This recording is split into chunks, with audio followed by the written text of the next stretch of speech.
Okay. Let's go check. It does look like. Ooh, that's interesting. Okay. It's cloning the freaking the Twitch thing if I'm not careful. So let me go grab this. So I guess anybody who tunes into the stream will get to see me posting stuff. So that's really fun.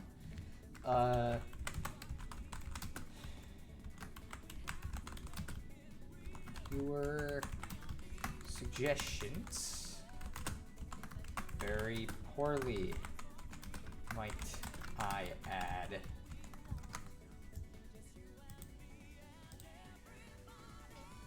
Okay, grab this, copy, and we'll do that.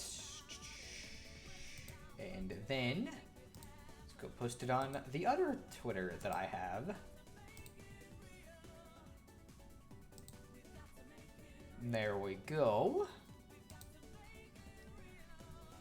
And let's go open up OBS, see if anybody, nope, not yet. So that's fine. I'll go to this for a minute.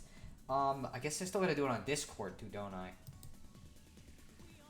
Just give me a sec, let me do that. Okay. At everyone. Then we'll paste it.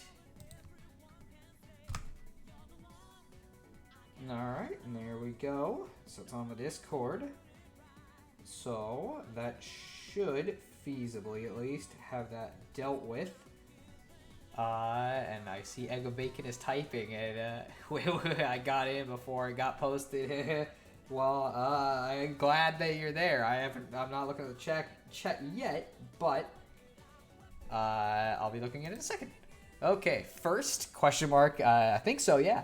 I got here before it got posted in Discord. Let's go. It's good. I mean, like, to be fair, I guess it's possible. I don't know if you were looking for it or if it was like the Twitch notifications, but either way, glad you're here. Wicked. What's going on, Random Geek? I've noticed that's your favorite word, wicked. Also, hello. I don't know what name-o have. What's going on? Glad you could join in. And hello, Samsen171. Thanks for first time chat too, so welcome to the stream. We're gonna be drawing stuff very poorly. Right now you get to see my very professional setup here, which is just OBS with an infinite looping screen of my mouse, which let's see, I can see one, so I can see the base layer, layer below that, layer below that, layer below that. I can kind of see the next layer. The one after that, I can't really see the mouse moving that much, but I think I can vaguely see it. Anything past that, I can't see. I got the notification. That's what I figured. I made it second. So I'm gonna have music in the background, but I am gonna say I gotta vet the music a little bit, because last time I let people suggest music, I got copyright claims, and it was not ideal.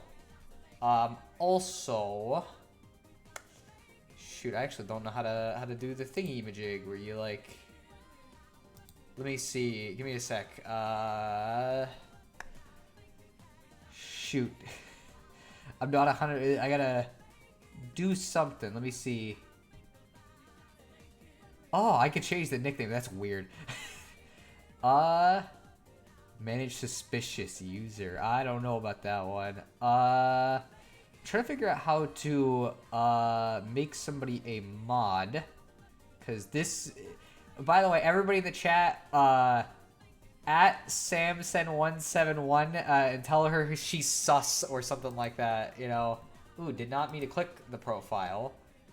This is always the problem I have. I am, like, super illiterate when it comes to this, and I don't... Okay, no, that does the same thing. That's weird. Okay, I'm trying to see the rest of the chat, but I can't even do that much. I did this last time. What did I do for this? It's not gonna help.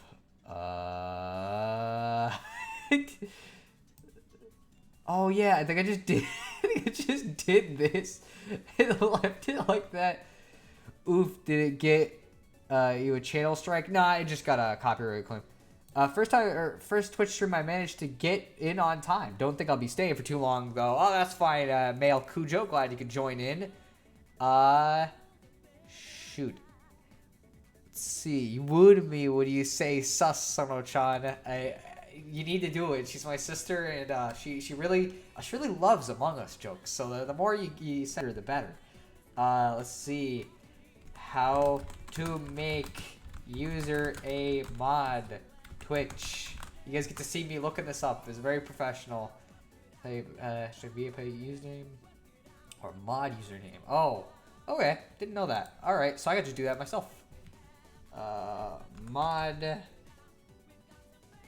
then there's Samsen171. I don't know if that'll work. We'll figure it out. Let's see.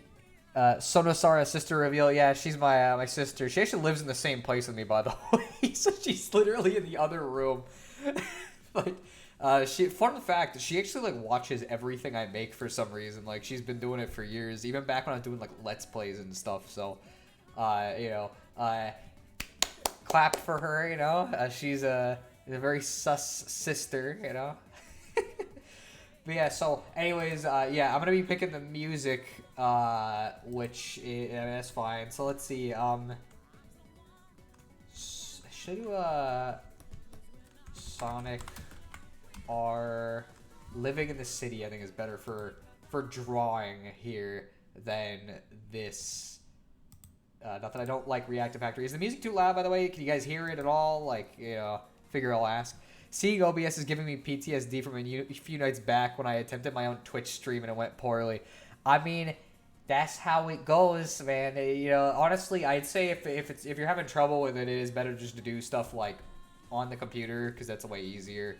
Aw, that's super sweet. Well, you know, she's a pretty cool sister, but also she's a bit of a goober, you know. So, also. Not really spoilers considering I'm saying it, but whoa, wowee, look at that. Those are thumbnails for 2 videos I'm making. Woo. This one's really cool. I really like what I did with it, but you guys will have to wait to see the full detail one until I actually do it.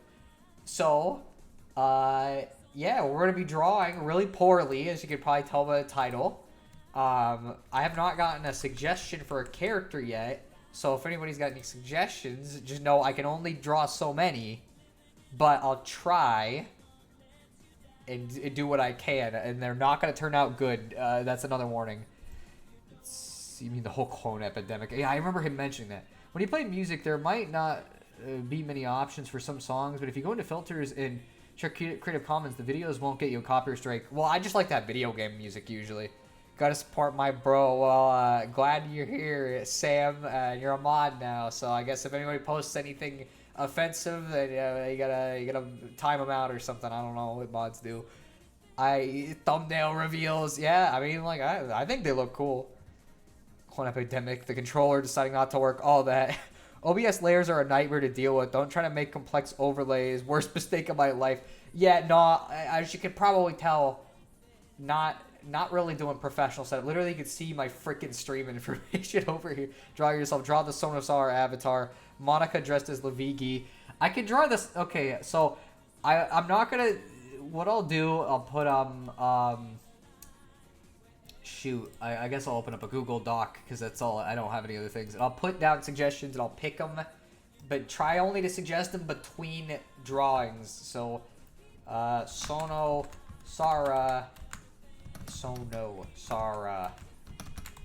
avatar. Why am I doing this, please? And then Monika dressed as Luigi. That one's hard if I end up having to do that one. Let's see. I was gonna suggest draw Lina inverse, but I want to stick to anime characters someone was likely gonna have heard of, so either Konata or Kagami instead. I'm assuming you mean the Lucky Star characters, so Konata or why am I typing like this? Kagami. Alright. See if any other suggestions come in. And I guess the fair way to pick it, or the most fair way would be to do a random wheel thing so people don't think I'm doing preference or anything, because that'd be mean. So I'll type in Luigi, Sonosara, and then we'll do K's. Okay, yeah, let's be careful with how many K's we're putting here. Gotta be wary of that. Let's see.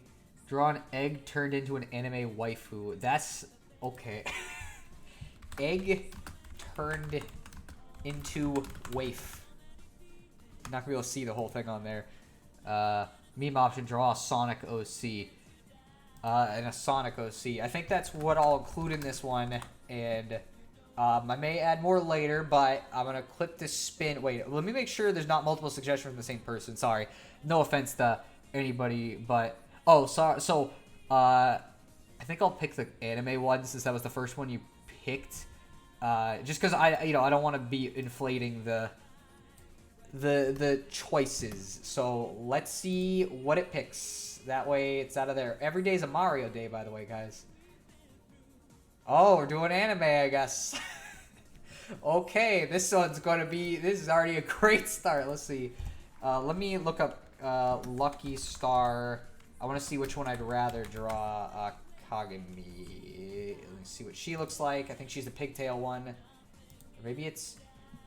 Yeah, so it's either this one, the purple hair girl, or Konata, which is the slightly goofier one. But I think I kind of like the other one better because she's funnier looking to me. So I've watched Lucky Star Fanfictions, so I know who this is. I've watched the show. Let's see. What was the Splatoon fanfic characters you permanently borrowed? Oh, that's Rodri and Jip. You know what? In this stream, I might read the fanfiction I made. Anybody want to read the really horrible fanfiction I made? Or want me to read it out loud? Because I will. Guys, we can earn free Switch bundle. This is crazy. I know. Wheel of drawing. Turn. Tell us the art style we should learn. Also, I see somebody's very excited by the idea of me doing my horrible fanfic. So... I might do that in this stream too, but I'm gonna draw first. So let me, because I said that's what I was gonna do. So we're gonna draw Kagami from Lucky Star. So let's grab. You can see all these great images I got here, like Kenji, who has been on my computer for such a long time. Okay, so let's see. Am I doing full body? Probably not. Let's just go with head and upper body. Let's see. You should draw them. Maybe. Was that Kenji? That was indeed Kenji. Yeah, he was there. So let's see. First things first. Yeah, I already got black. So, this one's going to be interesting. She's got some weird hair. It's kind of like folded in on itself a little bit. I'm trying to like get a grasp of this. What am I going to do the pose? Because she's like kind of a tsundere. So what I'll do is I'll make her angy, because tsunderes are always angy. So let's see. Whoa, this has already started really great. Okay. Oh, they got like a weirdly shaped head too. Like when you actually look at the shape of it, it's like, you know, the hair is not gonna account for much. This is just the underlayer. I'm gonna draw the hair on top of this. But I'm trying to get like a general head. You know what? Maybe we should do a smaller stroke size. I feel like that would help. Let's see, we need a fanfic of Sono and Luigi in Luigi's Mansion. If it's an adventure, then sure. You know, with anime, just doing heads is hard enough in my experience. Yeah, it's gonna be something. Again, it's like because her head shape is kind of. It's kind of like this with like a slightly pronounced chin. And it's like this, and you gotta go up. I'm gonna try to be a little more... Okay, well... well, that's something. That's a head shape of some kind. So let's see. She's got like a little hair coming out here. So we'll make her hair kind of sharp. And then she got like a huge forehead, actually. Like, that's kind of wild. Okay, so we're gonna do another, but a very thin one. Right around here. I'm not going to copy the exact thing, so it's not going to end up looking that similar by the end, but for some of the hair stuff, I generally try to, like, kind of keep it in a similar vein. So, yuddo. Let's see. Wow, this is going to turn out great. You know what? Maybe I should redo that line, because, like, I'm gonna do more hair in the middle because this feels kind of empty and I don't like it. So we're gonna do some thin hair and some. Let's see. And they need to save Mario and Luigi from King Boo. I have the same problem when I draw where one cheek is round and the other is really sharp. I don't know how to stop doing that. Well, I'm not much better, so let's... Again, I cannot draw for shit. And that's what's fun about it. So, again, it is loosely inspired by what her hair actually looks like. Let me free transform this. Maybe I should have done this on a separate layer. Okay, that wasn't... Don't apply. I thought this would, Okay.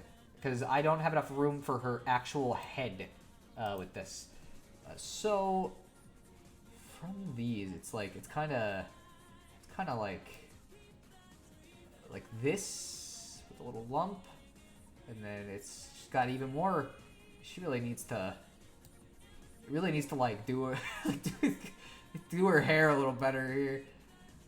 I think I made this a little too tall. Let's try that again. I think her hair is not this high at her head. So we're gonna try this again. Let's see. So, because her hair like kind of doesn't go as high as you'd expect it to. Let's see. And I'll kind of do like a little bit of that anime hair, like, hey, wowee. Here's some of this, and I guess she also has like a little thingy here. So,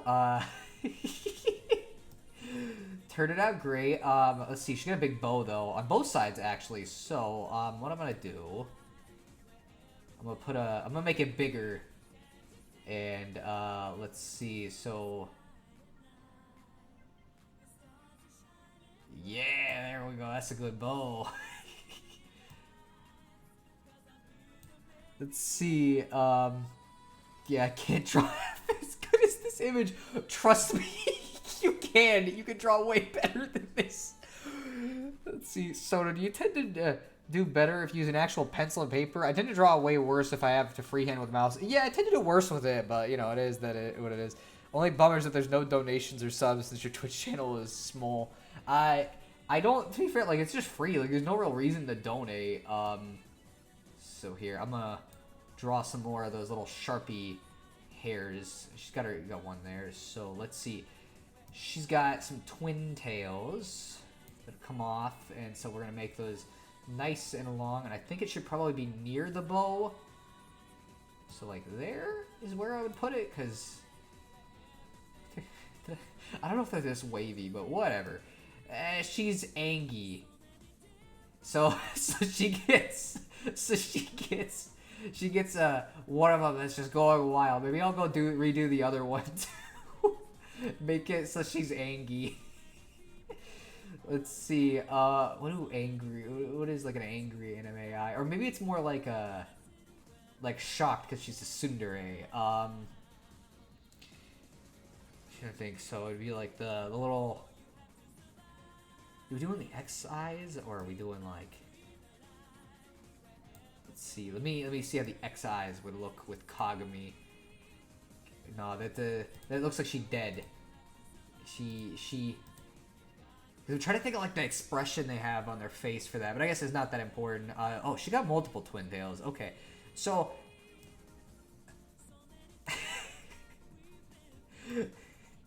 Her things defy the laws of physics. Twin tails that seem to split off in like a million directions. I wonder if she's one of those anime characters who attacks with their hair.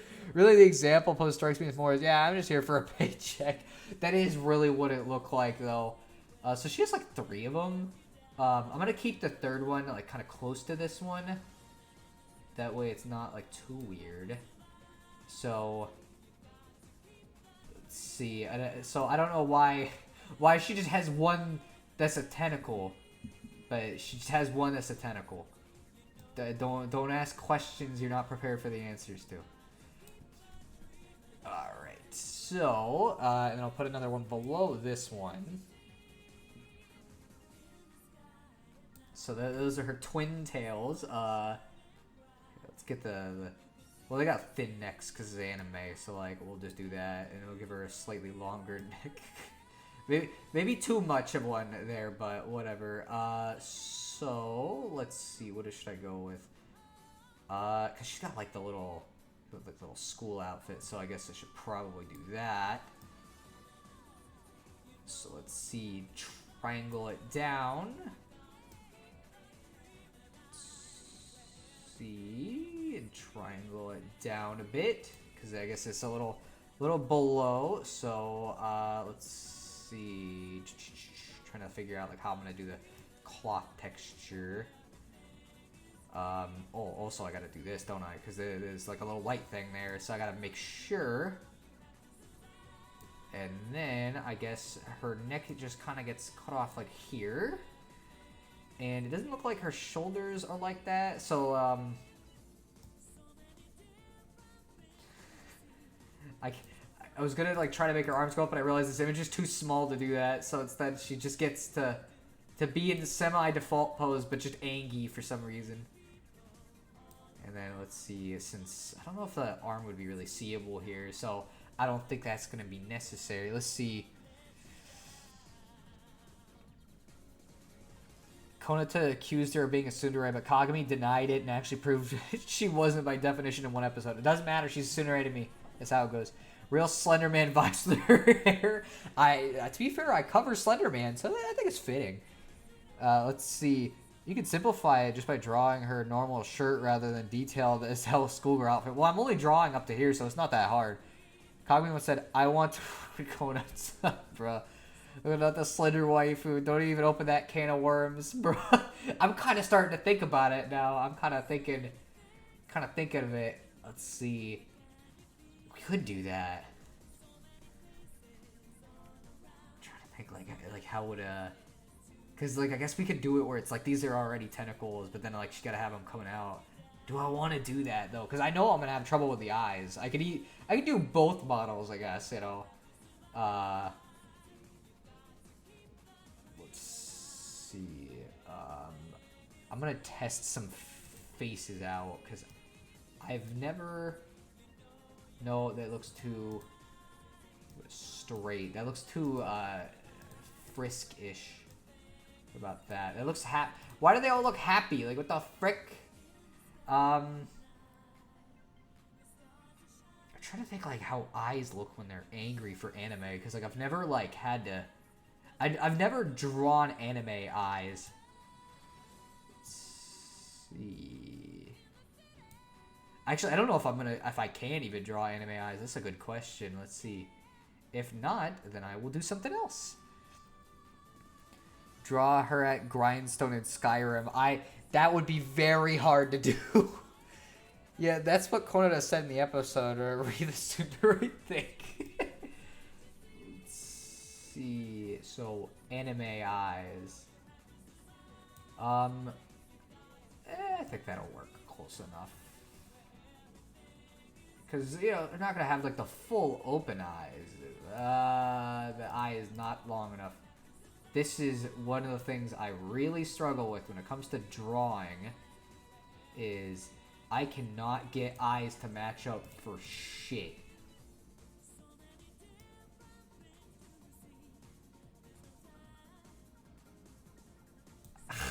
They're getting worse with each attempt, too. Oh, boy, this is... Okay, let's try again. If it gets close enough, then I will consider it good. Okay, so anime eyes typically have, like, they have really big pupils, but that seems a little too big for this size of eye. Let's see... Kind of looks different, but maybe once we put the pupils in, it'll be fine. I mean, why not? Why not just clone the eye? No, that's cheating. Let's see. Man, she looks fucking enraged. Actually, like, she looks way angrier than I intended, even. Let's see. Can I do another pupil? That is not making her look any happier. That she just looks pissed. Okay, that was not what I intended to do. Let's try this again. I don't know if I like that second one much. We'll see later. Let's see. I'll give her like a little. I'm trying to think like how a mouth would look. That would be like angry. That now she just looks sadistic. Okay. It's gonna be more of a frown if she's mad, doesn't it? And then what I'll do... that still looks like a smile! Why is she gonna look demented? Why can't I just make her look normal? Like, every time I'm doing a thing, it just comes out looking like that. Let's see, why not just...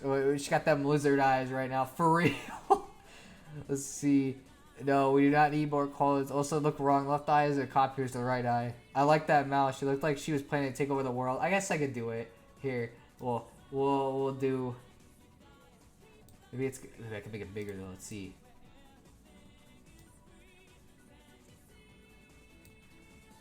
Let me fold it the other way and make this the thinner end.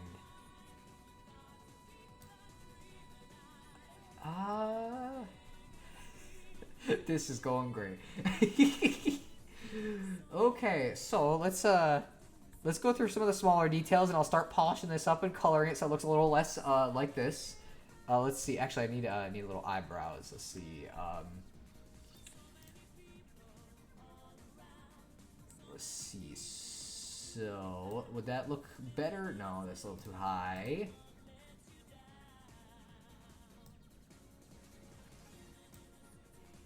Yeah, there it is, looking great.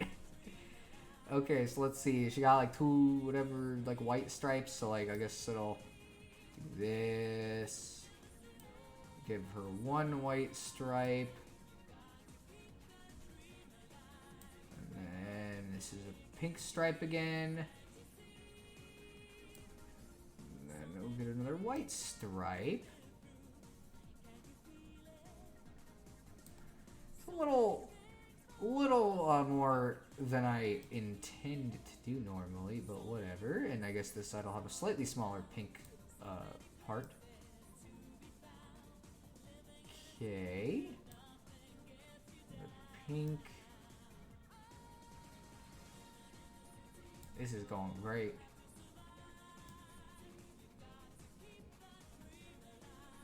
There we go. This maybe once it's colored, it'll look a little better. We'll see. Let's see. She looks like she's ready to get the whole female population ready for her evil scheme to take over the world like Kenji predicted so many moons ago. This is a reference nobody in the chat is going to get. The trick to making an angry expression, though, is that the top needs to curve more than the bottom. The bottom curved mouth looks like a smile. Top of the mouth curve looks angry. Oh, okay. I didn't even know that. Now she just looks like a Lego Slender Man. You know, that's how it goes. Slenderman's daughter or Slender schoolgirl.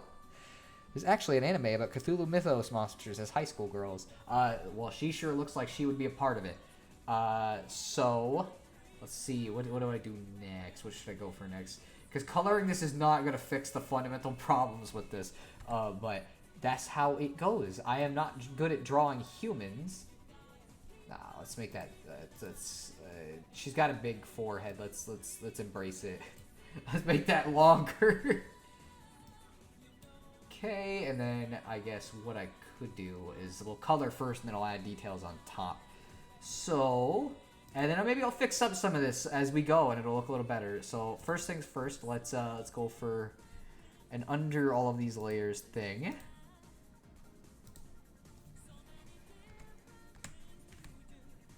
Making some nightmare fuel. Let's zoom in a little bit because I think this is a little far to be painting. Hello, scary anime girl.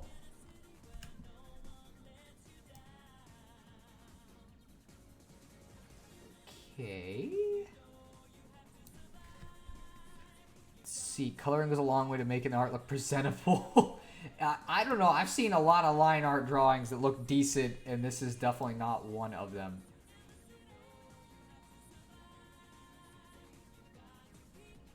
But that's what people showed up for, because if anybody shows up and is like, oh, this art's bad, it's gonna be like, yeah. Title of the stream. You know, because I am not an artiste, as they say. So I will just draw it whatever way it comes out. And maybe one day I'll like actually get better at it. Who knows?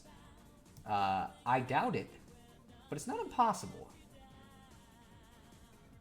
Okay, just let that go in there.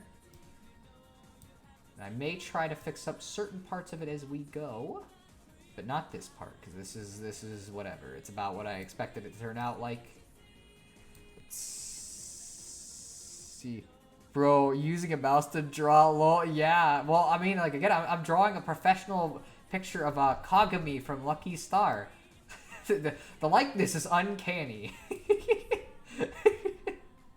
And yeah, I'm using a mouse to draw because I like, what, I'm not gonna draw on paper. That'd be weird, you know. And I don't have a pen. I got a mouse, so that's what I'm drawing with. Also, hello FDD&M. Glad you joined the stream. You know, and if you guys don't know, this is a guy who's worked on some music for the game I'm working on, / that DDLC mod I was working on that is in a questionable state of development because of the fact that it kind of became the game we're working on. So. You know, I think it's a white shirt under here. I think it's a white shirt over there too, right? Yeah. Okay, so I'm gonna add a little bit of like creases to the shirt. Oh, wicked. Yeah, he's a cool dude. So let's like, let's see, an arm is gonna, see, it's like an arm. Let's see, so there'd probably be some near the top. I don't know if that's gonna help or not. That kind of looks weird. I think keeping it simple will work better. Okay, so let's go for the hair next, and we'll start detailing that. And I just need a general shade, and then we'll work from there. So, I mean, for a mouse, it could be a lot worse. This is about the level of drawing skills I have. Literally, all of the concept art that I make for our game looks like this, or worse. Like, it's just like, whenever I draw a character that it's like, okay, I need to design, or I need to know what this character looks like so I can design him in pixel art, I just do something like this so I get an idea of their body shape and, like, kind of the things I want to emphasize, and then I make the pixel art, because that's way easier than this. Well, okay, we'll redraw. The bow is a different color, but we'll draw that after the fact. Okay. I'm gonna need to erase some of these lines, but we'll do that later. I should have used, like, layers better. That probably would have been smarter. But I did not do that, so instead we get what we have, which is this. You're working on a video game? Yeah, I've been working on an RPG game with my friend Troll. Well, I guess you could call it RPG. I don't know what you'd really call it, because it's like, it's got some vague RPG mechanics, but the battle system works nothing like an RPG at all. It's more just that, like... Okay, so, like, the way I would describe the combat system, the closest analog I could give, is like if you combined Paper Mario, Undertale, and Mega Man Battle Network all into one battle system, but, like, missing major functions of all three of those games. And... that's our battle system, and it's a Earthbound-esque RPG, but not about depression, I guess. It's just kind of a very strange, surreal RPG. Her skin is not purple. It is very bizarre, and it's turning out pretty good. Let's see, try quick selection tool in the top layer, then paint bucket the colors in the lower layer. Sorry, magic wand tool, not quick selection.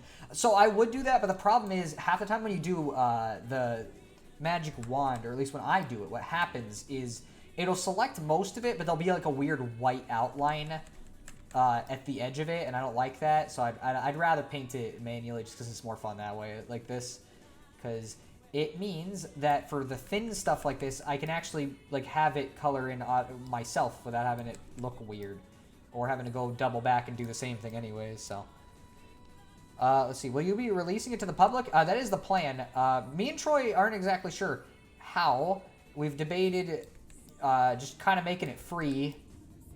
Just because, like, I don't know, we might. Or we've debated making people pay for it. I legitimately have no clue what we're going to do with it. Because the game, I don't expect it to be super long. Probably about, like, 5 hours or so to beat. Why am I going so careful? The thing below this is another ponytail. Or twin tail, or whatever you call it. So yeah, we're right now where we're at in development. We finished the first major area pretty much almost entirely, and from there, the goal is pretty much to, you know, because now that we got the precedent set, most of the mechanics are in place. It should just get easier to do. I'm hoping. We'll see. Let's see. Sounds interesting. Shut up and take my money. What part got you or made you want the game bad? I don't know which part specifically sounded exciting. But yeah, so it's gonna be interesting at bare minimum to see. And I can't say a whole lot about it, mainly why do I keep doing this?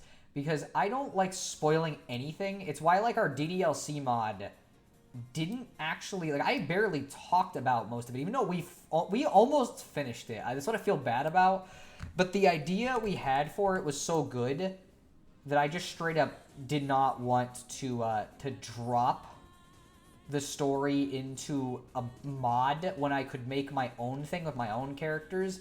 Especially because, I'm gonna be real, by the time that I was getting near the end of the mod, the characters had changed so much from their original DDLC art incarnations.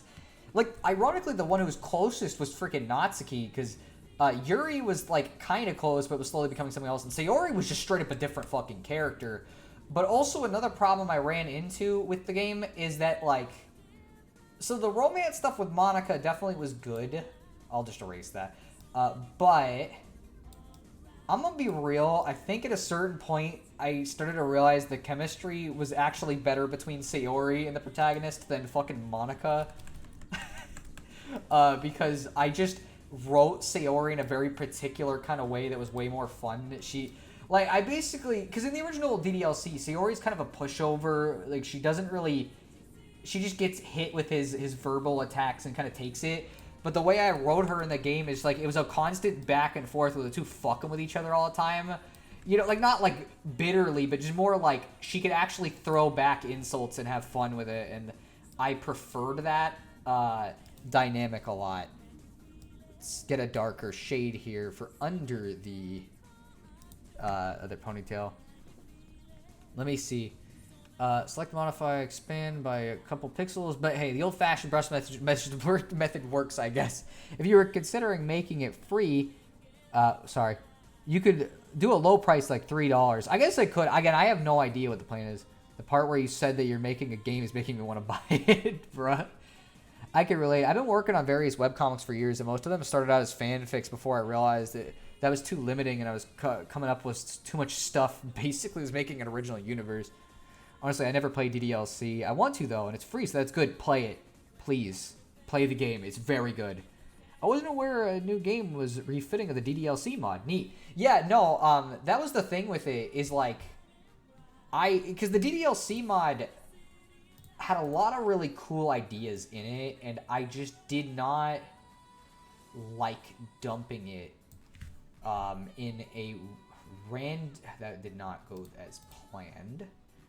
I just didn't like dumping it in a mod for a game, because again, it's like, it starts to feel like I'm not, like, I'm using someone else's characters, but that means if the mod is good, that no one's really going to see it as my work, because it's just kind of, it isn't, is the thing. It's someone else's work that I'm commodifying, and that's why I just prefer the idea of doing my own mod. Let's see. Let's do that. Not like that, though. Okay, and let's get you. I am making this a little more shaded than I anticipated it would be on the side, but whatever. Let's see. Hearing Mega Man made me interested. Oh, the Battle Network. Okay, I get it then. Yeah, it has a similar combat system. I don't know what you'd call it. Again, it's got ideas that are similar, but I wouldn't really say it's exactly the same as really any of those because it just ends up being some weird hodgepodge thing. I gotta put more in the hair to give it more detail, but I'm gonna get the bows first so that I can cover up this because it is bothering me. But yeah, so I don't know. It's going and making progress. I'm trying to finish this freaking Mario RPG video, and once I finish it, I'm gonna make some more progress in the game because normally I would just prioritize the whatever, but because this Mario RPG video has been taking too long, it's like I kind of just want it out, and so it's been taking the priority. Which Ben Drown's video also will probably take priority, but I'm not, I can do both of those, and plus Ben Drown's video is honestly, Sonosara videos are a lot easier for me to make than Duo Stuff videos are. I love both of them and all, but it's kind of I can create an entire Sonosara video in half the time it takes me to make one Duo Stuff video, so, you know. Let's see. I love Battle Network's combat. I kind of figured you're at least a fan, considering that you kind of bring it up from time to time. But I didn't I obviously only knew a little bit about how much of a fan you were. I'm gonna add a couple little bonus things on top of her hair.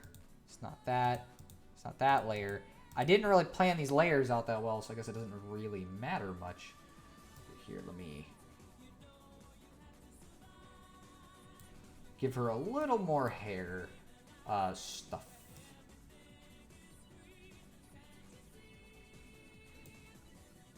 And then we'll do another one, but this one will come out of this and be a little wider.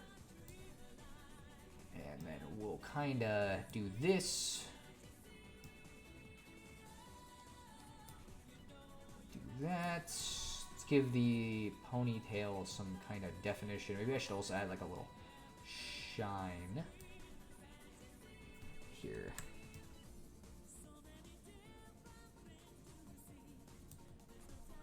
Let's see. That is not the way the ponytail is, because it needs to be kind of right in the edge of this. Because otherwise, it doesn't, I don't know if that's actually making it look any better, but it is too late. It is on the drawing now. Let's see, how do I feel about, honestly, I think it makes it look a little better. So I'm going to stick with it.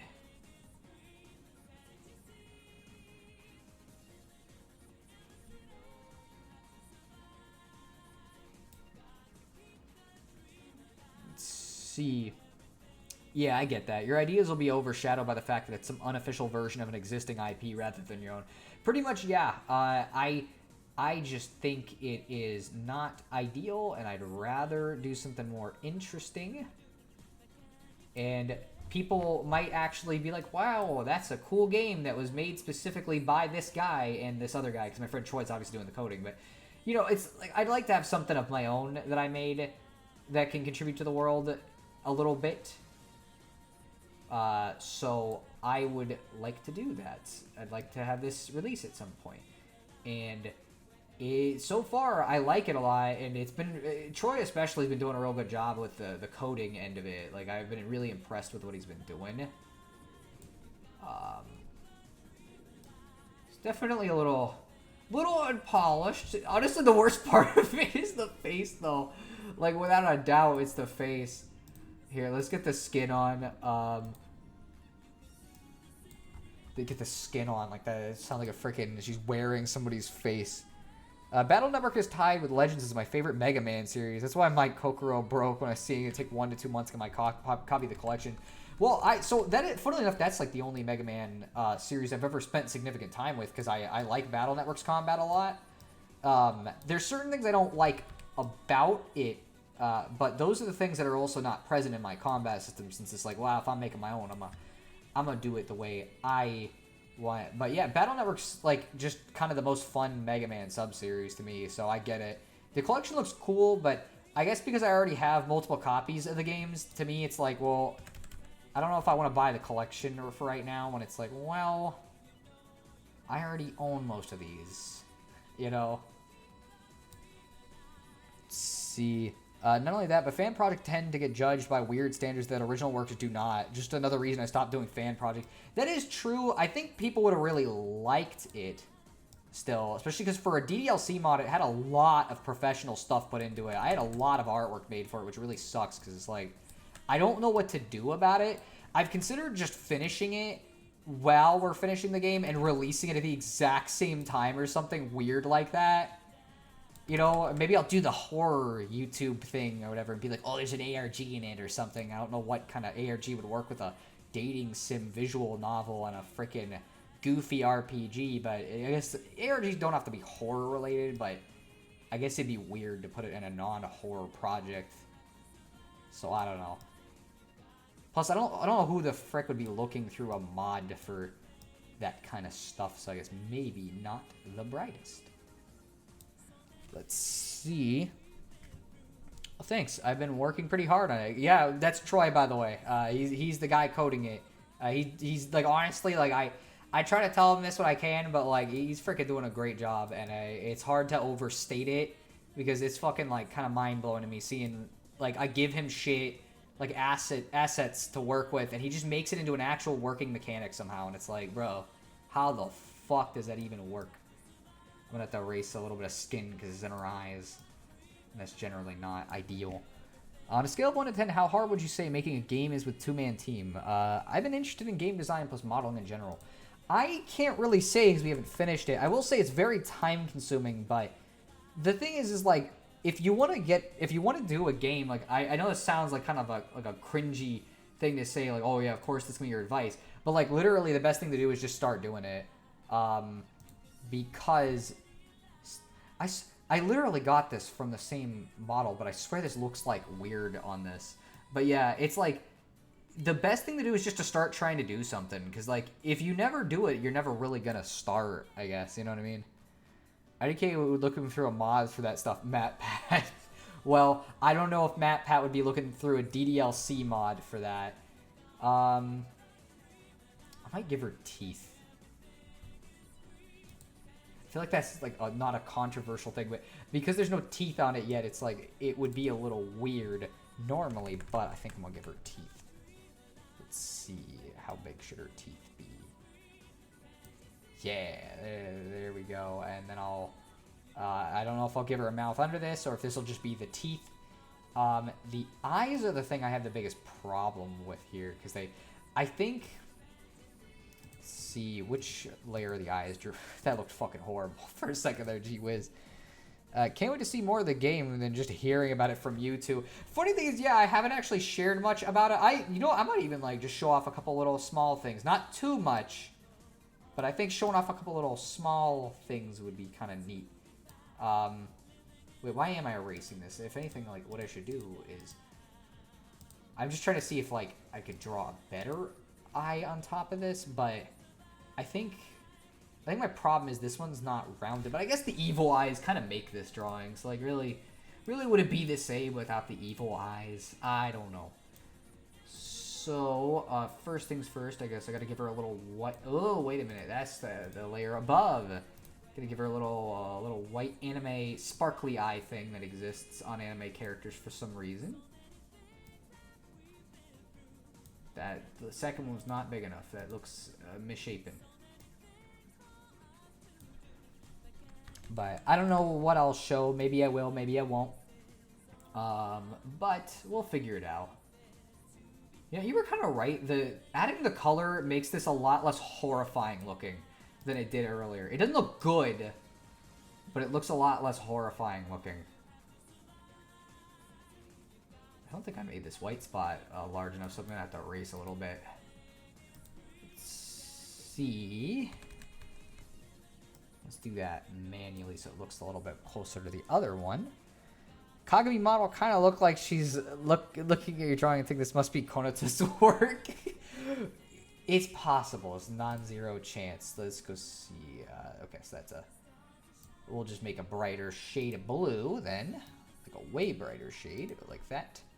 And I guess the way it works is kind of like... let's make that a little smaller. Could have made like Among Us eyes. I think that was like a thing I saw. That was how you make like anime eyes, but that's like crying anime eyes, so it doesn't really work. So...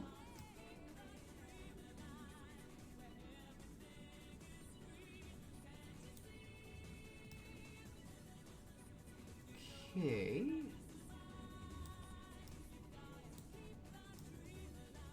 See, there's chat things coming up.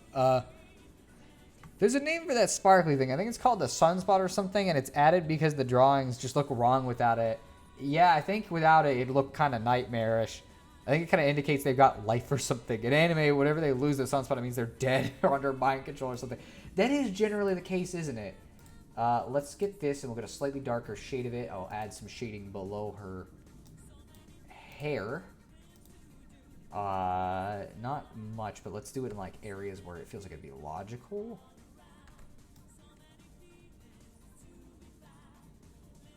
Okay.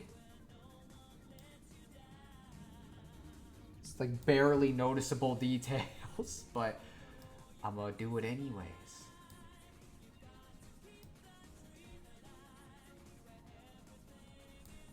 Okay, we'll put this there. There we go. So there's that, and just got teeth now. Let's see. Let me look at this at its regular glory. Yeah, that looks like Kagami. Oh man, that turned out questionably at best. Let's see. Maybe be like having a black part for the mouth would make it a little better. Or not black, but like a darker. Okay. Or like a less dark than this, but darker than the regular shade of mouth. So that way there's still clearly an outline. I still picked too dark.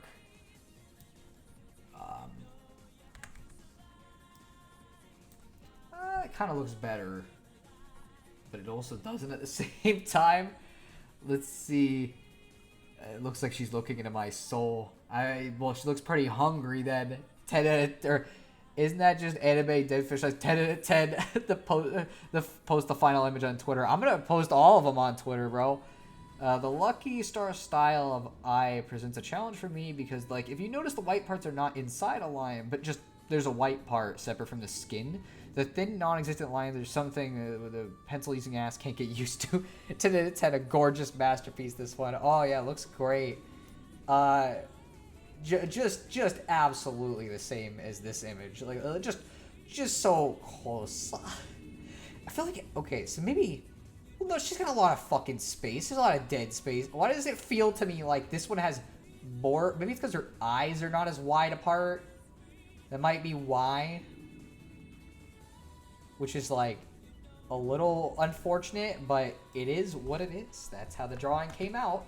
So this is our first art of the day, guys. Kagami from Lucky Star with her tentacle pony, her tentacle twin tails, and her very weirdly aggressive expression. They could be twins. Oh, wait. Twin tails. We got them right here. So that's Kagami. Model equals Kagami's dating profile drawing equals what you end up actually getting. You know what? Hey, it is what it is. You know, it's just trying her best. You know, maybe it's just a bad day. And now the wheel shall be spun again. That is the plan. Let's see. So I know Jispimo Dantes. I think you were the one who suggested this. So you are. Oh, I should have. Well, I can erase it manually. You're out of it. I don't know if we got any new viewers since I started drawing this, so I'll give them a second. Anybody that hasn't suggested one want to suggest something, and I can put it in the random wheel Because we're going to draw another one, but I don't know how many we're going to draw, because that took an hour somehow.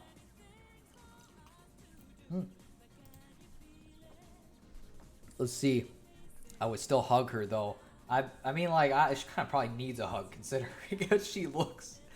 I see this as equal. I don't know. I'm not sure if they're of equal quality. Splatoon. Oh, yeah, you said Rodri and Jip. Rodri/Jip. I don't think I'll draw both, so I'll draw one of them. Rodri... I gotta look at the... I don't have the original fanfiction. I don't remember who was the one who was, like, the dominant one. Rena Ryugu. Oh, that's an interesting one. I'm noticing a lot of anime choices. Rena Ryugu from Higurashi. Give it one more, like a little bit longer, and and we'll have our wheel. I should note, whoever gets theirs, the next time I do a drawing stream, I will prioritize the ones that haven't got one until we've gotten at least like a couple more, just so it's not. Just in case the wheel is just inexplicably always picking the same people. But that doesn't mean you shouldn't suggest it, because I got a way to still put it on the wheel. It'll just be slightly lower priority. Yes, Lavigi is my favorite anime waifu. Well, the thing is, it's Monika as Lavigi, so it is still an anime girl. Okay, I think that's it. So our choices are Monika as Lavigi, Sonosara, which was my avatar, because somebody suggested that. Egg turned into waifu. I guess I could put the thing. Raji/Jip, which is, if you don't know what this is a character from a fan fiction series written by somebody that doesn't exist anymore. It's called I'm Gonna Splat, and it was an erotic fan fiction about two inklings. And they deleted their fan fiction, but I actually reused their characters in my fan fiction. And so they're my characters now. Rodri and Jip are mine. And then Rena Ryugu's from Higurashi, and Egg is an egg. I'm from YouTube/real life, and then Monika is from DDLC, and Lavigi. I should go to Twitter, I guess, for that. Let me go look up Lavigi. I'll put in my username, and then Lavigi. This is Lavigi. He was the first art I drew on a stream. He's giving you a big thumbs up right here. So that's Lavigi. Let's see. Well, yeah, you're getting anime choices. I can't really ask you to draw like the cartoon versions of Bill and Ted, could I? Well, you could have. How can you have an erotic fiction about inklings? Wouldn't that be just like two paint buckets mixing? No, not in this story. They got two carbon rollers, if you catch my drift. Nah, Lavigi is flipping us off. No, he's giving a thumbs up, guys. Don't be so mean. So let's roll the wheel and see what we get. Who are we drawing? What are we drawing? Monika's Lavigi looks like it's gonna be the choice. This is gonna be a nightmare. Okay. Alright, let me go get a picture of Monika. Grab you. And then I probably should have not erased Lavigi, because now I have to go look that up again.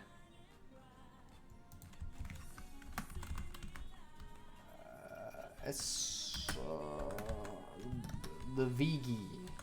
Should not type in Monika, because it's just going to be me being like, wowee, I like Monika. She is great. Let's see. Okay, I did say Lavigi. Yes, we can replace Lavigi with Lavigi. Okay, let me open these both. Let's see. Lavigi isn't that rude, dude. Yeah, Lavigi is a good guy. I was gonna jokingly suggest she could cheat by drawing her topless. You don't have to draw her uniform. But if she's dressed as someone, then that won't fly, even as it's with a tanuki tail. I am not going to draw her freaking like that. I'm pretty sure the Twitch thing would not like that, firstly. But secondly, that would be very strange, because I don't know how I feel about that. So we're going to do a new one so I could save this. So let's go grab Monika. I have several of her, if you can't tell. Okay, and I need her, and then I need Levigi, but probably below her layer, because I just need his clothes. Because I need to get the exact colors right, you know?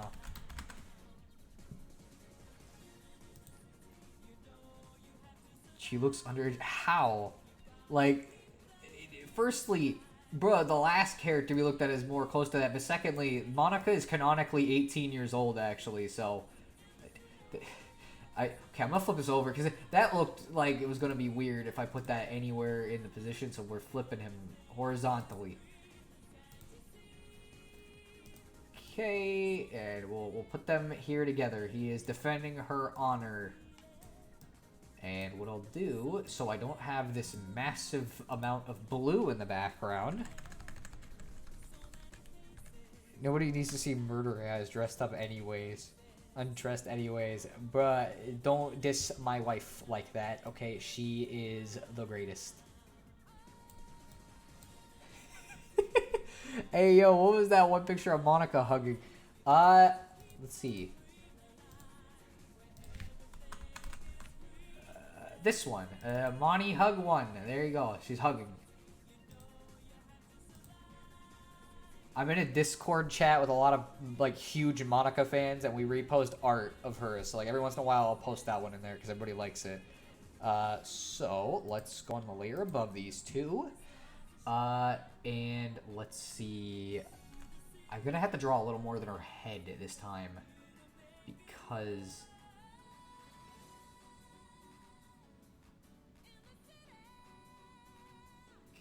she's always facing, like, this kind of direction. So, give me a sec. Let's... I can't actually zoom in more than that because I won't be able to see Monika, so that it won't really help, will it? Let's see. I should do thinner lines for her hair, probably. I'm just, like, looking at her image because I'm not used to at all drawing Monika in any way. Oh? Why is it not, okay. Let's say. So she's got, like, a little bit of... Okay, that's way too big. Let's see. She's got a little bit of, like, kind of scruff going on. Not scruff, but, like... Okay, maybe this is too far down her head. Let me see. Oh, that's about where it would have been, actually. Okay, well, whatever. We'll draw it again. Let's see. So we'll do kind of like this. Okay. Pressure's mounting because this is an actual character that, like, I know really well, and it's like, no, I'm gonna do a bad job. Let's see. And what's interesting is her hair is like this the whole way down, where it's like kind of cutting itself off constantly, which seems to be the case even for, like, stuff like this.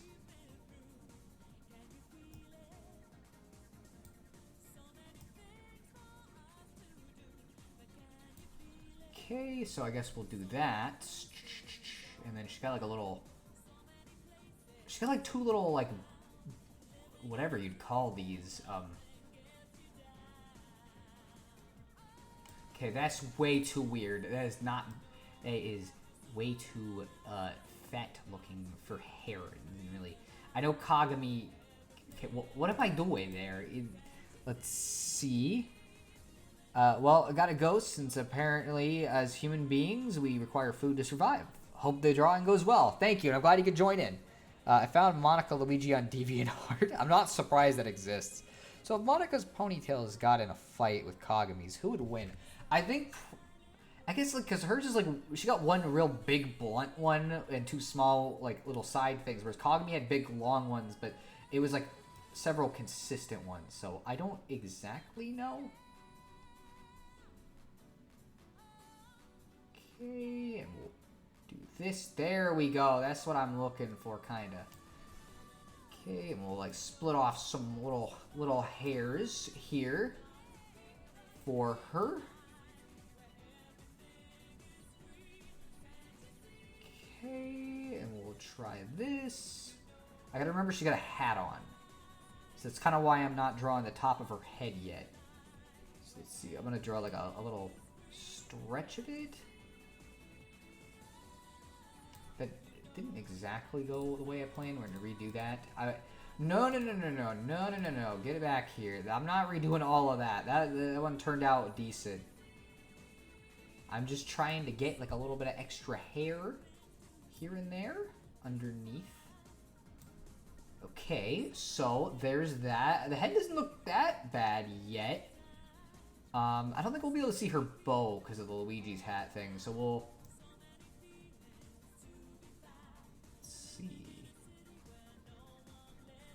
Get the little bill of the hat. And then...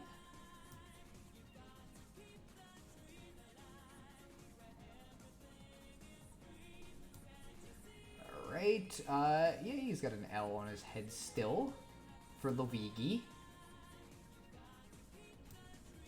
Okay, should it just be tall? I guess it'd be solid green because it'd be weird. So, let's do that. And I should probably draw her body first before doing the ponytail because I feel like that'd be weird. Let's see. Monika's hair looks like it has more volume. I don't know if you mean mine or her or the regular drawing, but whatever it is, it looks a little better to me than the what I was doing last time, I guess. Hope you have some good food, Egg and Bacon. That's the hope. Hats make everything difficult. Most of my characters wear them, so I have experience. You're handling it fine, though. It turned out close enough to what I was looking for, so I don't really care. Let's see. So, DDLC characters got kind of like a slightly more prominent like neck than like Kagami did there, so okay, well, it's not supposed to cut into her head, but I think a thinner line would actually look better with the neck. Let's kind of do that.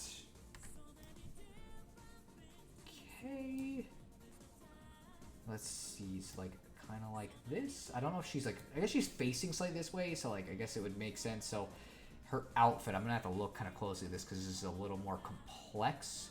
Just because she's got like a whole intricate network of stuff going on here. Okay, what I'll do is I'll draw in multiple layers for what it looks like. I might have to make that less long. But let's see. So I think it'd be like that. And then that'll be where her neck starts. And I guess we'll do this. Maybe I should have like done a little bit more like this instead. So I'll erase the other one. Okay, let me go zoom in and go erase the mess up.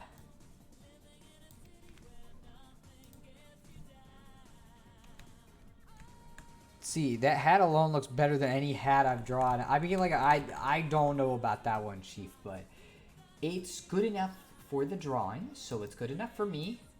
But I'm gonna be real, like, these are about my average quality of drawing, so it's like, I am not actually that great at this at all.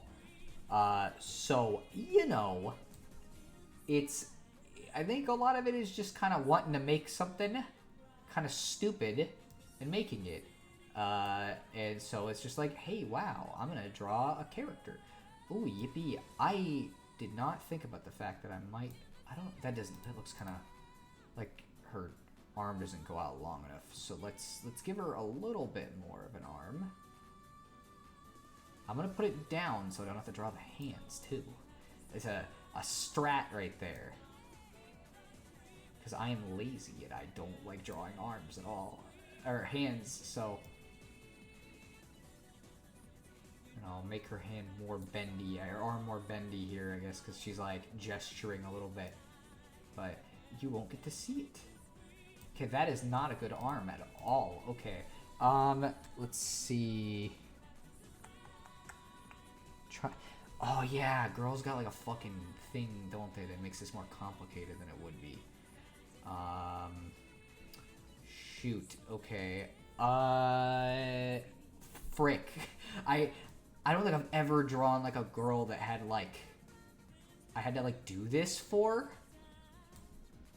So it's like, well, let's see. I'm gonna like kind of do this. Okay. I don't know how to draw a chest at all. I'm gonna be completely frank. Yeah, that looks a little too, but you know what, maybe we don't even need to draw the chest right now. Maybe we can avoid that for right now. Okay, and then let's do a little, like, hey, the clothes technically gotta, like, kind of have a little bit of an indication that things are going on. Let's see. So she's got a whole, like, complex, intricate network. But again, I have to account for the fact that there's, like, an actual shape here. And not just, like, a straight line. So I guess I gotta kind of...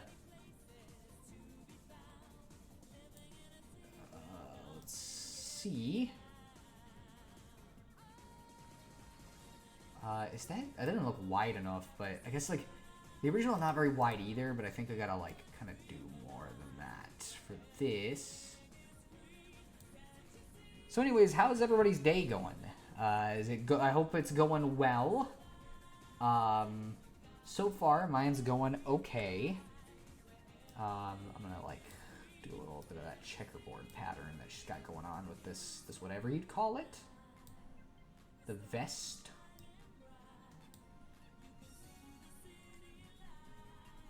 Ooh, I'm like moving my hand too much and it's making it hard to do that. So let's see.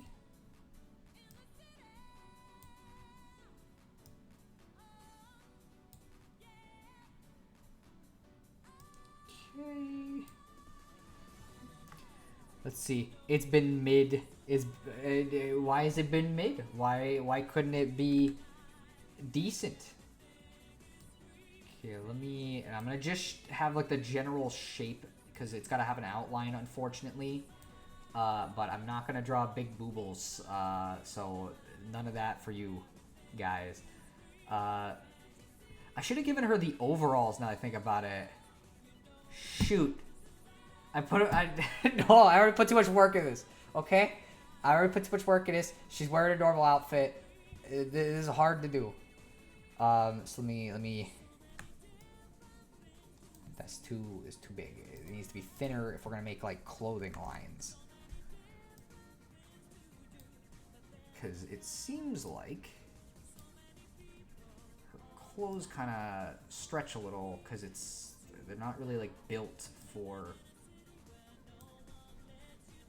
that. I don't know if it's really helping, but it's doing something. That's weird. That's not what a human body is shaped like. So let's see. Let's kind of like go with like that. Let's see. Non-Neko Sugar Girls. I'm gonna pass on that one.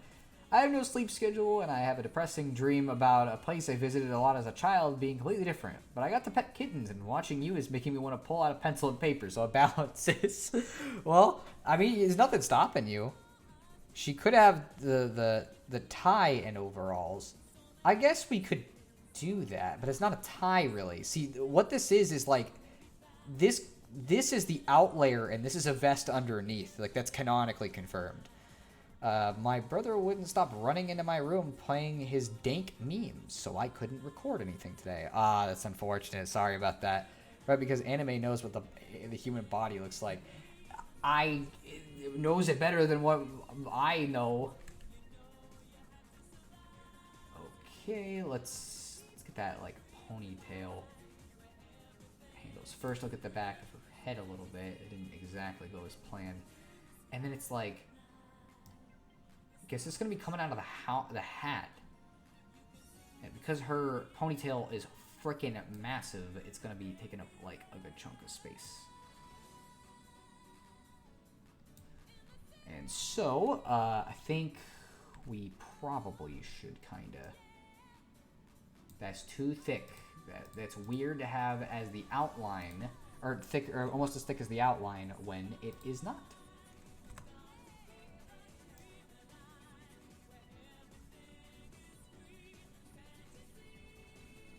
Okay, and then we'll kind of make it go in here. Woo.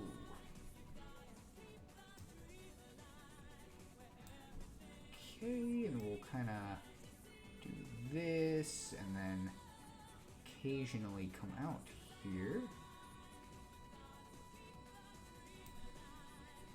Let's do a little bit more of that, because I feel like because of the texture of this hair, it only makes sense that it would be like this. Okay, and let's get a couple more in here. I'll have to erase a couple of off lines, but whatever. Okay.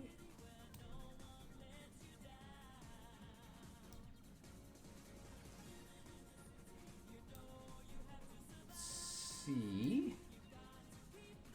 Gotta give her hairlines, I guess, you know. Very vital detail. Let's see. So let's kind of... I didn't like that. That looks weird. Let's see. That also looks weird. It didn't exactly come out the way I intended it. Let's see. And the deadline for my recordings is in 2 days. I'm about half of the way there. Oh man, that sucks actually. Recording is a pain in the ass, honestly. Like, I just genuinely don't like it very much. So I feel ya. Trust me, I had to record today. So it was not fun. Let's see. Okay, I've drawn everything except the face so far. So here we go once again with the eyes that never come out the way I want them to. And because it's an anime,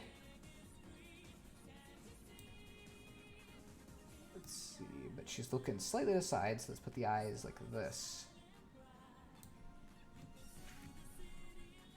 Let's see.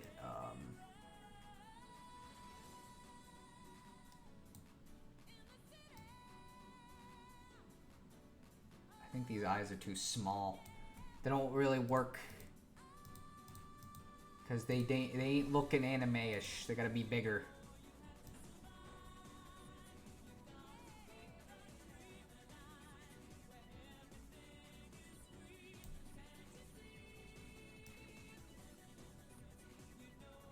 That came out weird.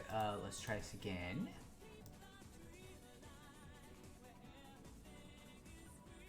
That is way too small. So it is not working. Let's see. I don't know if these eyes actually came out that much bigger than the old ones.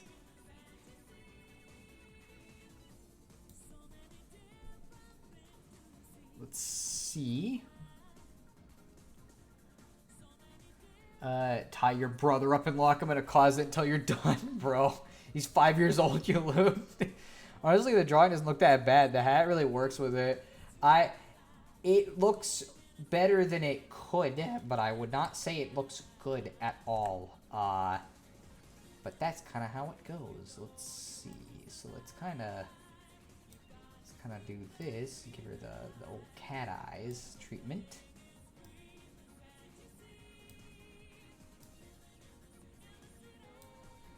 Okay, and then not good. Okay, the smile's too small. Let's see. Her eyes are like kind of distant from it. That smile's a little too wide. Kind of gives her an ominous look. I feel like I didn't quite get the expression here right. Like, I'm just trying to make a happy look, and it's like, it's almost there, but here, let me like lengthen the top of this eye a little bit. Maybe that'll help.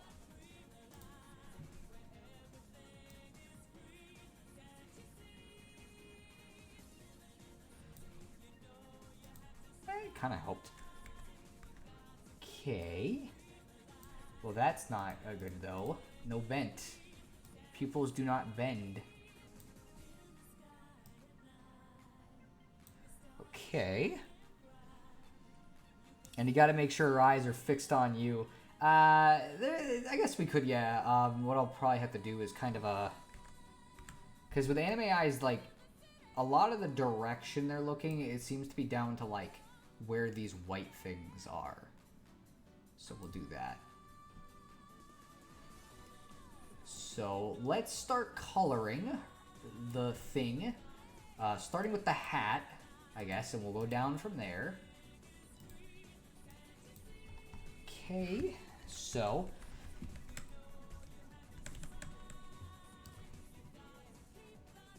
Alright.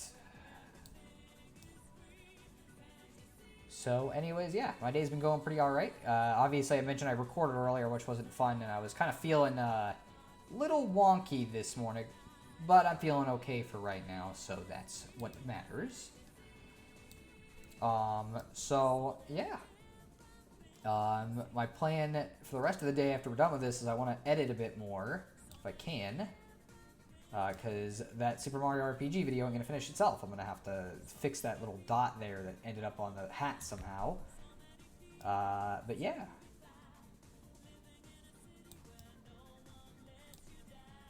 Okay.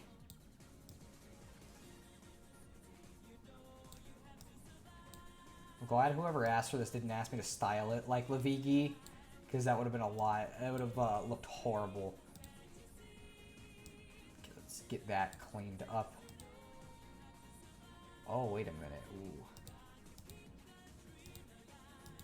I gotta make sure I don't do that on the same layer as everything else. So, the L, let's see if I can make an L.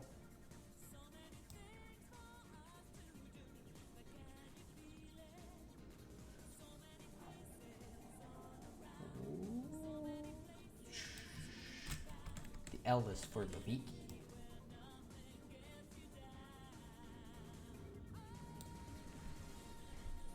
Plus, we all want to see Ben drowned. That is true. It'd be nice if that video could release at some point as well. So... What? Oh, that's on that layer. Okay. Yeah, let's get rid of that dot here, because that's weird looking. Anyways, so that covers the hat for right now. Let's go with her hair.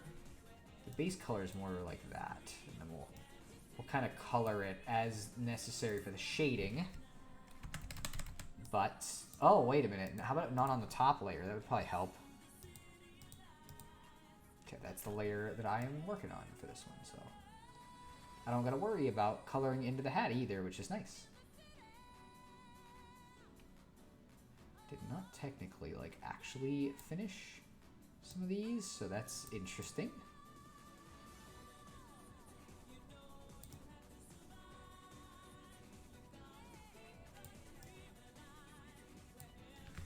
I guess I gotta color all of them the same. I'm just gonna have to shade the one below the whatever the ponytail.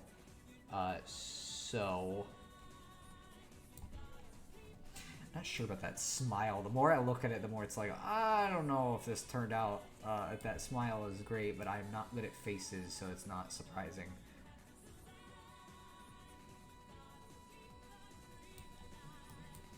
So I don't know. Anyways, so Geek, you mentioned that the Battle Network collection isn't coming for a while. So what are you planning to do? Are you going to buy it, like, at a different place, or are you going to wait the 2 months? Because personally, I would just go buy it somewhere else. I wouldn't want to wait 2 months if I was actually, like, super excited for something. That would suck. But some people are more patient than me. So I'm curious to know what you're planning to do about it. Also, has anybody been playing any games in the chat lately? You know, any particular things? I can't say I've been playing much that wasn't for a video, because I've been playing Paper Mario 64. I want to continue my playthrough of Xenoblade Chronicles 3, do more of the post-game stuff, because that's what I've been doing up to this point. It's been very fun. But I have not gotten back to it yet, because I played it for a very long time straight, to the point where I wasn't doing anything else, and that was maybe not the best choice. You know, I feel less bad about it for my topless joke earlier once I realized literally all the draw suggestions for female anime characters. Bruh. I know some people would love if that's what we were drawing, potentially if I knew how to draw, but no lewds from me, partially because I can't draw that anyways. I tried looking for it at GameStop and Walmart next town over, but they're all sold out somehow. I did hear that apparently like they only shipped so many copies of the Battle Network collection, like they didn't, because I don't think they expect it to be like a massive seller, and they don't want to get stuck with a bunch of stock, obviously, so they only ship so much, so it may just be that you got kind of screwed. I'm gonna be real. Though there is an option, which is digital, which has some drawbacks. Obviously, if you like physical, it's not preferable, but you technically could get it digitally if you wanted to. Okay.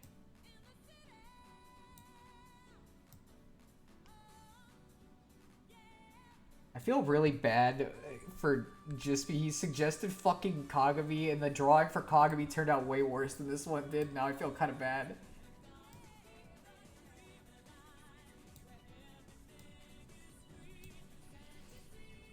Let's see. It's kind of given, look at my OC and my Wattpad fanfiction about the daughter of Luigi and Monika, of Luigi and Monika. I don't know about that one. Autocorrect ruined my joke. I think it still worked. I'm not doing digital. I know most people wouldn't want to. I just figured I'd mention it because it is like an option technically. Well, here, if this is the regular shade, let's get a lighter shade. We'll put that on certain parts of it, and like on the top layers, it's like this, I guess, would be the top layer.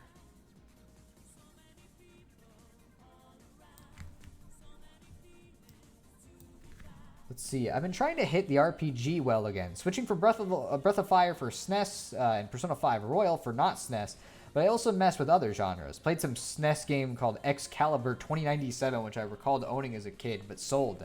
Now I remember why.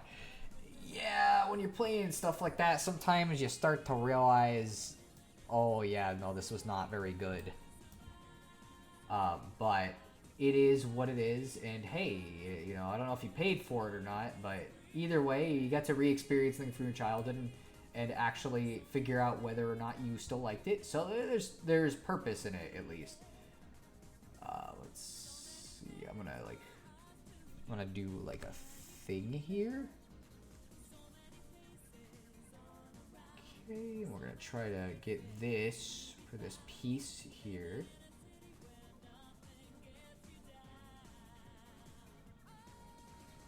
Coloring part is the longest part of the process by far.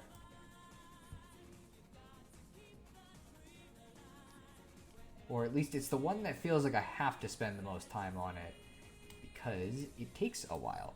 I don't trust digital games. No, that's fair. Like, I get it. Oh man, I'm missing a bunch of them. Not everybody likes them, and it's just up to whatever you want at the end of the day, like whatever you're looking for.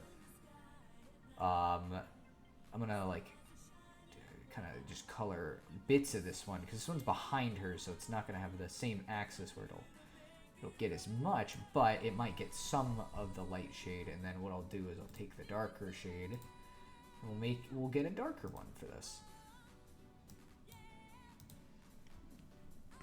Let's see. Nah, dude, Kagami walks so Monika could run. I like digital, but I like to keep all my downloads backed up. I'm fine with either digital or non-digital. I've never really been particularly bothered with it. I do prefer having a physical copy if I can, but like realistically, I'm okay with just having a not physical copy. It's not that big of a deal to me. Here, let me.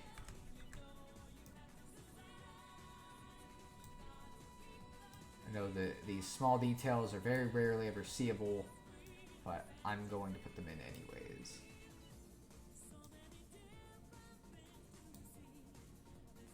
This one really can't do that because it's not angled very much.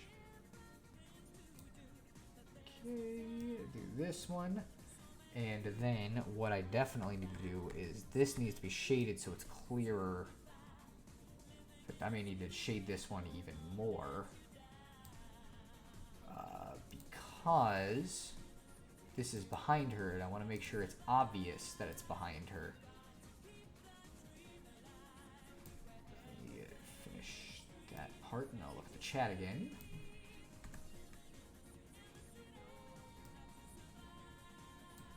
Let's see. What a beautiful way to put it. What the? Is Sono a robot? Do I sound weird?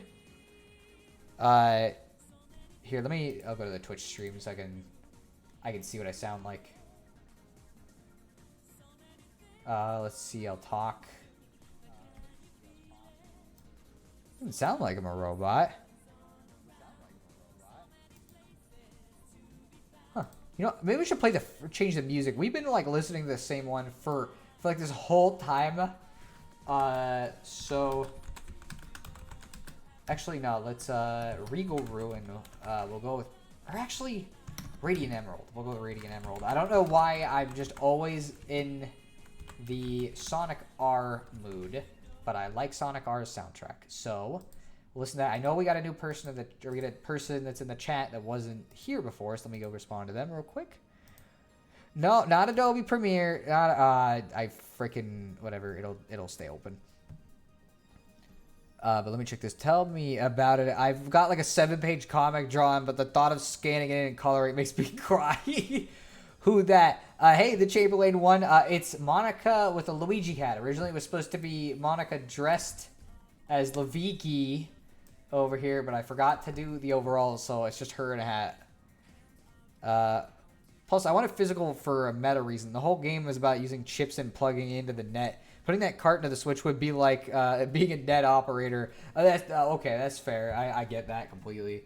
Okay, my voice sounded like a robot a bit ago, but I'm guessing that means it's fine now. Okay, and then I'll pick the not as shaded shade. Wait a minute, this is Siva Gunner, isn't it? Oh, hopefully that didn't just give me a copyright claim. I didn't even think about that. I fell for Siva Gunner. Thank you. It's a good. By the way, I've listened to this one before. That's why I knew it was Siva Gunner, because I've listened to this one and it's good. But why? Why is this the first one that comes up with Radiant Emerald? That's interesting. I keep doing this. Let's see. Oh, God, it's beautiful. I can't spell. But can you feel the sunshine? Does it brighten up your day? Right now I can't feel the sunshine. I'm in my room, so it's very hard to. So unfortunately, no. But sometimes I feel the sunshine. Whether it brightens up my day, it kind of depends on whether you mean in an emotional way or like a literal way. Because like, in a literal sense, generally yes. An emotional way, not necessarily, but you know. Now that I've been listening to the Siva Gunner version of this for so long, this sounds weird. Okay, and then I guess we'll paint this last one like that, and then I'll get the hair dealt with. Boy, she's got a lot of hair. But I am happier with this drawing already than I was with the previous one, so.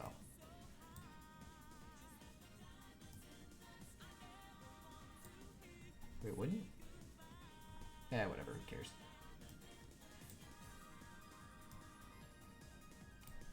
Okay, let's see. Yeah. We're getting near the end of this one, though. And then after that, might read the fan fiction, because somebody mentioned they wanted that. So, we might end up doing that. I will negate certain parts of it, because I don't know if Twitch's terms of service will allow certain things to be discussed. Okay, let's do that, and I'll just kind of... Okay, there we go. Let's get her her eyes handled. So let's just get a green from here. Oh. Maybe I gotta zoom in more. Well, it doesn't really help if like almost all of it is like that, but yeah. So let's do her eyes next, and we'll do the regular thing first before I try shading it too much.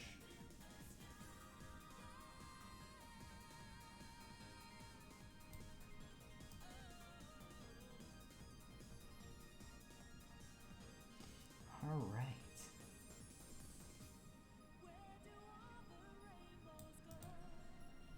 All right, so I think maybe I'll do the same thing with the Lucky Star thing, where it's like I'm gonna put like a lighter thing in the eye because that looked kind of okay.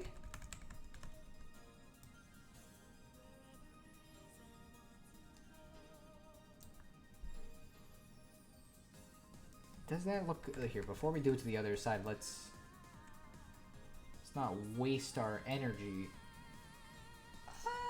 Yeah, I kind of like that better than not having it.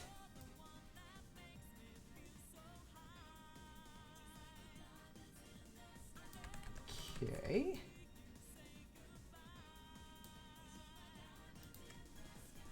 There we go.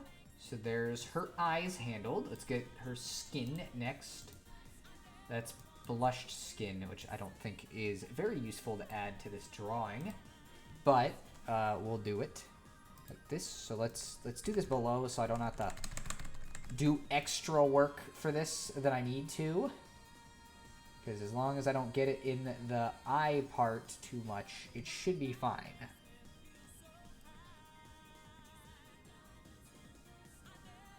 Okay. I'm sure this is very exciting content. Watching some guy draw a this picture, you know, I'm sure it's very exciting and enthralling content. Really blowing people's minds here. But I hope people are enjoying something about it, because I'm having fun. Okay, let's get a slightly darker shade real quick. Okay, yeah, I don't think it would do much, but let's... Her hair is kind of close to it, but a couple areas could probably have a little bit of shading. I don't think it's going to be that noticeable, but the main area I think it would probably be is her neck. Okay, I think these were white, but this is brown. So let's go with the average color here, because the only reason why it's shaded over there is because she's got the clipboard.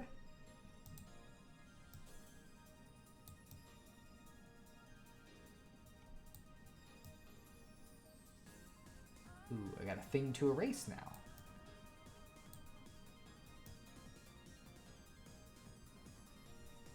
Oh yeah, I don't know if Troy's still in the chat, but hey, you got a link to the fanfiction that you can send me on Discord? Because I don't think I actually have the fanfiction on hand. I need to just download them instead of just accessing your files of them. But I am very lazy, so I don't ever do that. So the average color is like this, pretty much. Alright, and I'll do this below this layer. Make it a little easier on myself.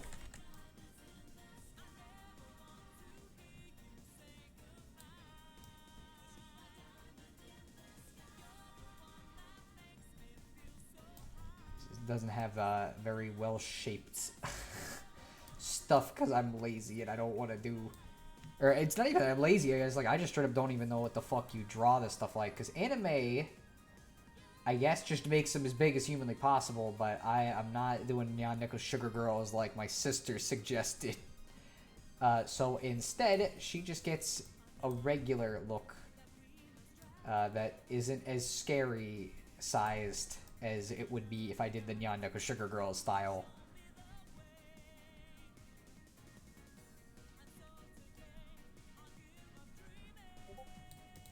Okay, I think I just heard Troy message me in on Discord. So, I got the fanfiction now.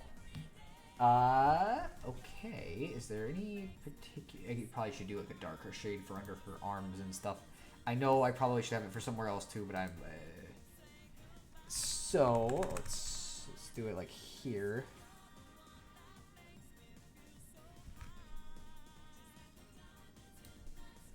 There we go. And then I guess it would probably be more like this would be the area that would have like shading on this area.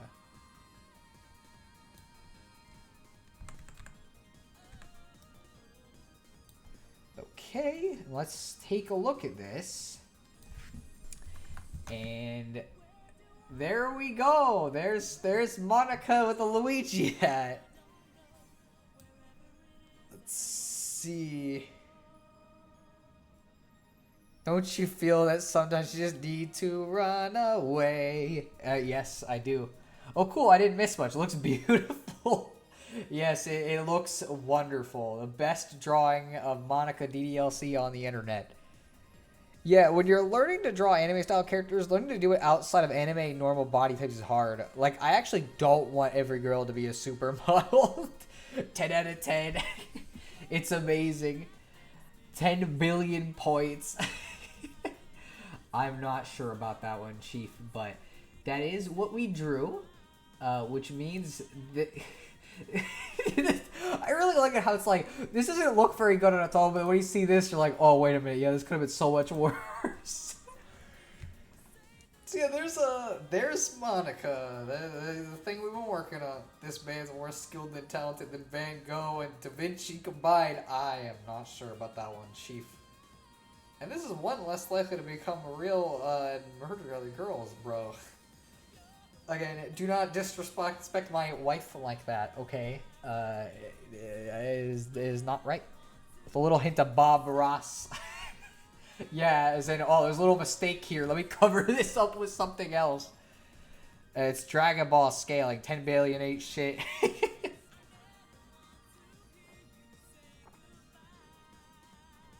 Alright, had to take a drink of water real quick.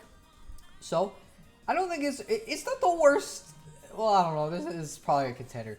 But they're not the worst drawings I've ever drawn. You know, there's some foundation of an idea here of a drawing that could theoretically exist. So, you know, maybe one day, if I do enough of this, I'll be able to draw something that, like, you could look at and be like, wow, that's like halfway decent. Wow, cool. But yeah, so, yeah. Oh man, if you ever want to challenge yourself, Sonosara, try drawing a Dragon Ball style girl. Akira Toriyama style is hard to imitate. I don't even know if I could do that. I'm just trying to draw it whatever style you'd fucking call this. Barely above Chris Chan style. That's what it probably is. Let's see. Discord, because I think that's Troy Boy. He's got it right there. Yeah, boy. Okay, so... Troy.exe is the one we actually have to read because it's got context from it. I'm going to have to... oh, let's open it up in Google Docs, huh? Where is the thing? It's right here. Because I was kind of hoping that would just open it in new tab, but I don't know if it will. So we may have to just use Google Docs, which is fine. It's not that big of a deal. I just got to figure out how to... That's not... zooming in. Huh. Is there no way to make this bigger? Let's see. Maybe I can open this up then with something else. Open with... That, nope. Okay. So we'll have to read it in slightly small text, I guess. Or I can just manually... Oh, wait. Ooh. Let me download this. And then I'll open in my own docs, so I don't have to worry about it. Sorry, I cannot see the chat for a couple seconds here. Oh, well, I probably should just press open, but whatever, it doesn't matter. Upload, browse, downloads. This is butterino.exe. Why did I do this one? No! Okay, let's download this one too, then we'll just have it like that. Actually, if I do it as a PDF, I could actually do this way easier. Why didn't I just do that? That's too big. Okay, let's see. Dang, this guy cranked out 2 masterpieces in 1 hour, 42 minutes. Bro, nah. Chris Chan, bro. Draw Sonichu Lamau. Maybe next stream. That might be fun. Don't do a disservice to your art by comparing it to Chris Chan's style. I mean, like... This is not far off of something Chris Chan would draw. This especially is not far off of something Chris Chan would draw. This is a little better. You know, it's got, like, actual aspects of, like, shading and stuff. But it is not that far. Fanfic reading. Should I get Mike, Tom Servo, and Crow in the theater now? Should we do an invention exchange? No. So this is, I should mention. I want to give a little context on this, and I'm gonna shrink this so I can actually read it while I'm reading the chat. So this fanfiction is written by me, and it was written for my friend Troy for his birthday specifically, and so. It stars me and Troy and some of our real friends alongside real people, and it is some of the dumbest stuff. And I'm gonna warn you, the first one kind of cringe. It gets better. The third one is genuinely really funny, but the first one is not the greatest. But I'm gonna read you this fan fiction I made, and I apologize in advance. Someone who saw our reading fan fictions, we have been blessed. I don't think so. Dude, no, Chris Chan draws like a 5-year-old who has no hope. You draw like a promising 18-year-old. I think you're being generous there. Ooh, excuse me. You guys are in for a treat, believe me. And yeah, usually when I read fan fictions, they're given the MST3K treatment. I usually prefer Joel over Mike, though. I guess that's fair. I don't need to have all of these open, though. This is kind of a lot of things. Since we're not using the random wheel this time, let me pause this real quick. We'll do that. I just wanted to close those real quick, and I want to change the music to something a little bit,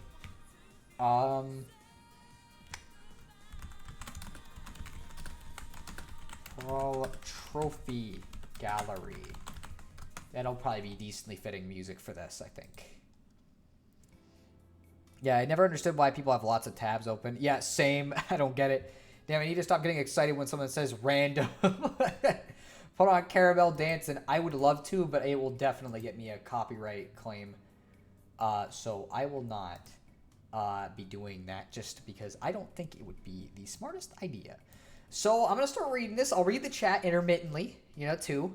But I'll read this as best I can. I'm not good at voice acting, though.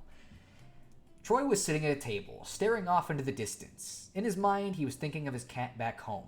No particular reason why, he was just lost in thought about Max's potential teleportation abilities. Stop number 1, because I'm going to have to do this a lot to explain context. So Troy's cat, which is no longer with us anymore, for some reason, we thought that he could teleport back between Troy's house and Isaiah's house. It's a minor piece of context. Let's see, who is this? Hey, Troy, are you gonna finish those strawberries? Isaiah asked from across the table. Troy glared at Isaiah and produced a fake, almost evil-looking smile. Of course, they'll only kill me, Troy replied sarcastically. Oh, all right, carry on then, Isaiah responded. Another context. It's gonna be throughout the fanfiction. Troy is deathly allergic to strawberries. I'm really sorry about all of this. I thought all cats had teleportation powers. I don't know. I know that Troy's cat Max had them, but I'm not sure about everybody.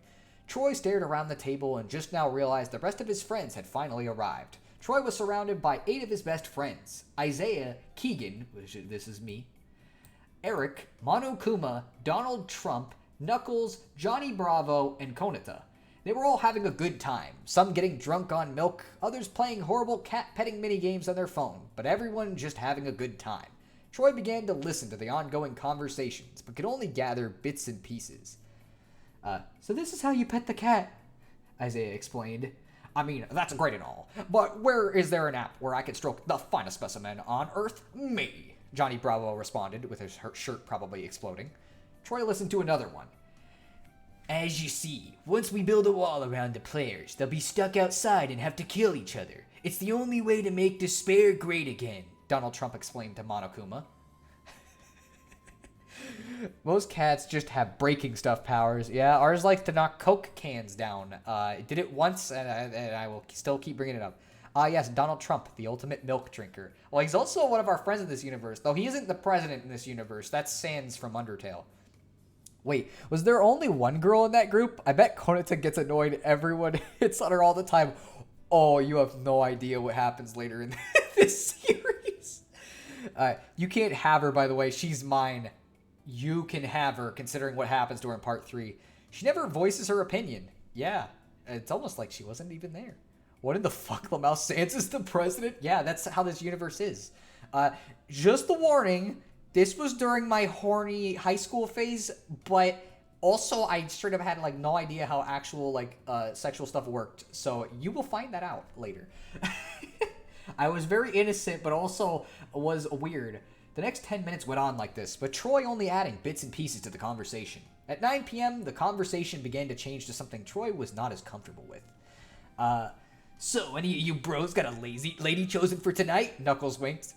I'm thinking about that hottie curly brace down there. I've always wanted to try my hand at mechanics, if you know what I mean. Knuckles winked again, but this time it was more mildly drawn out. I don't remember when he winked the first time, but he might have winked earlier in the conversation, I guess. Oh, don't mind me. I'm just going to avoid Tharja on my way home tonight, Eric explained. For a moment, it almost seemed like a figure was watching Eric from the shadows, but no one really cared to check. He was likely going to get caught anyways. Another piece of context, my friend Eric, we had this thing where we would say he liked Tharja from Fire Emblem Awakening, who was a crazy stalker girl. He did not like her. He did not like when I brought this up. He would be a good president. So, maybe. Dr. Brown. So who's the vice president? Jerry Lewis? That's a good question. Who is vice president? After hearing that part of a horny, I'm very concerned. You should be. I understand that reference. Oh my gosh, Isaiah, I forgot he was into this.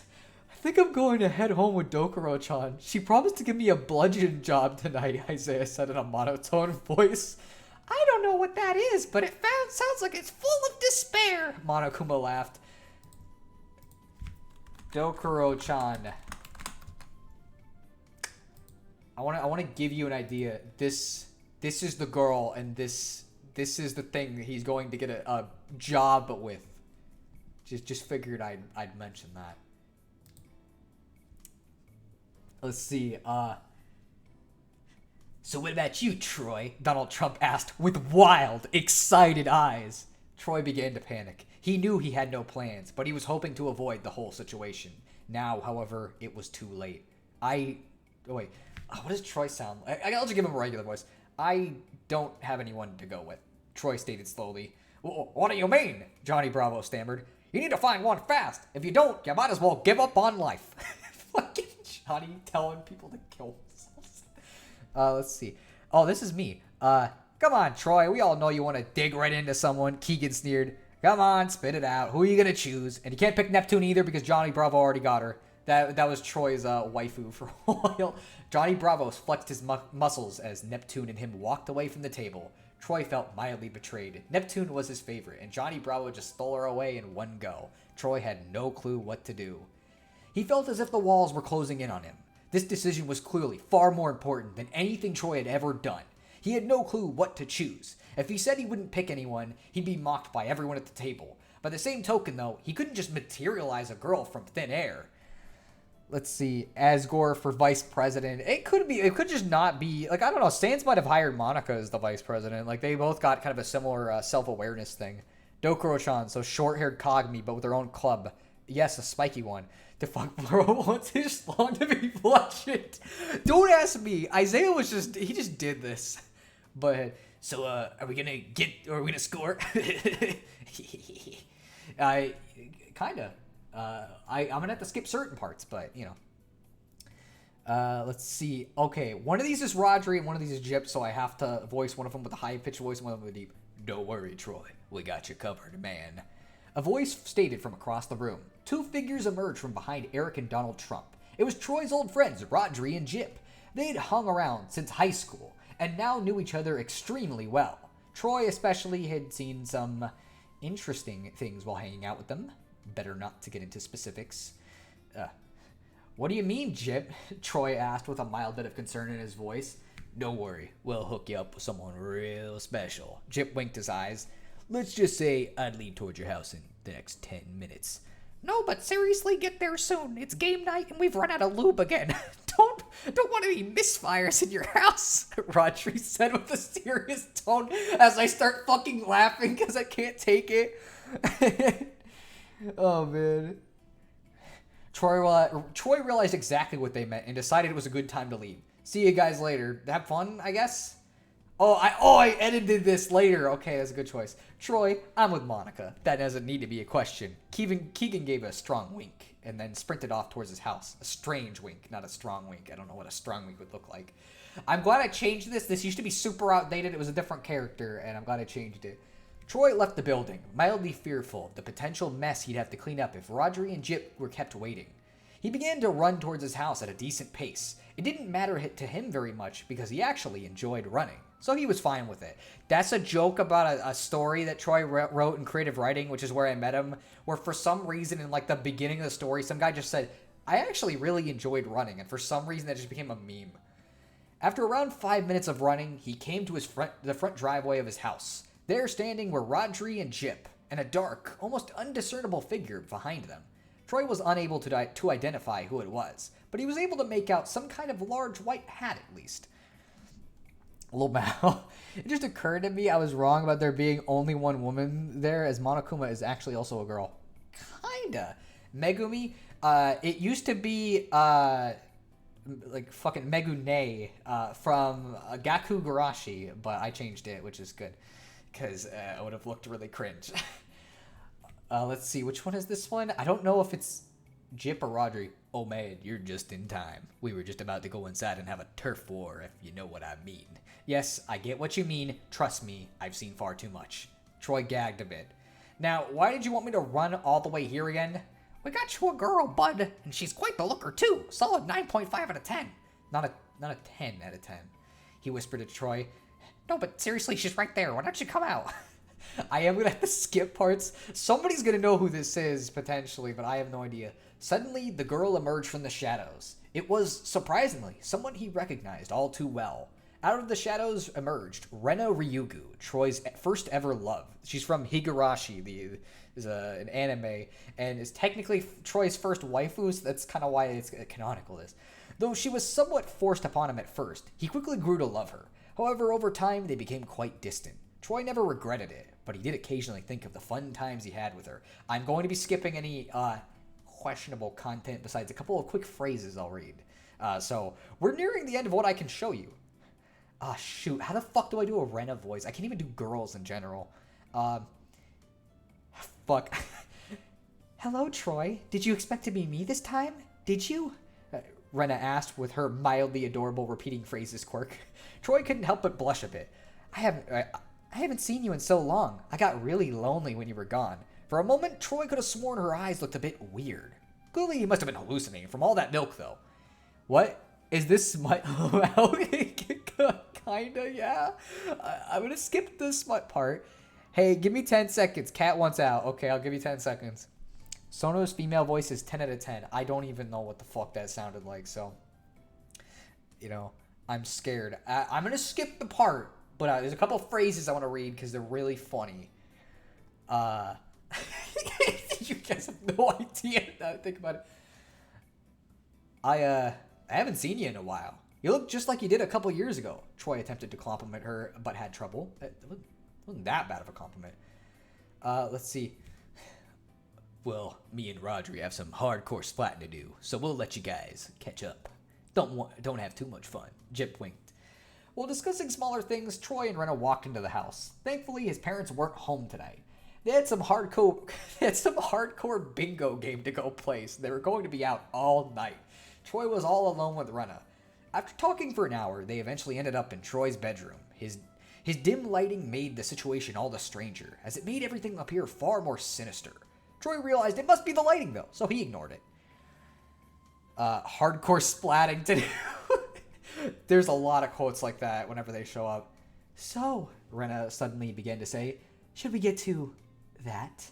Rena flashed a devious smile. Troy blushed again. He knew it was going to happen, but he didn't know how he was going to approach it.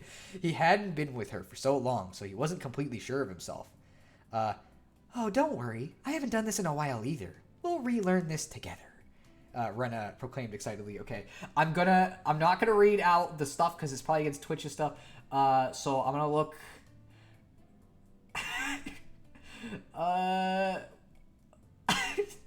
Troy could already feel his dog exiting the doghouse.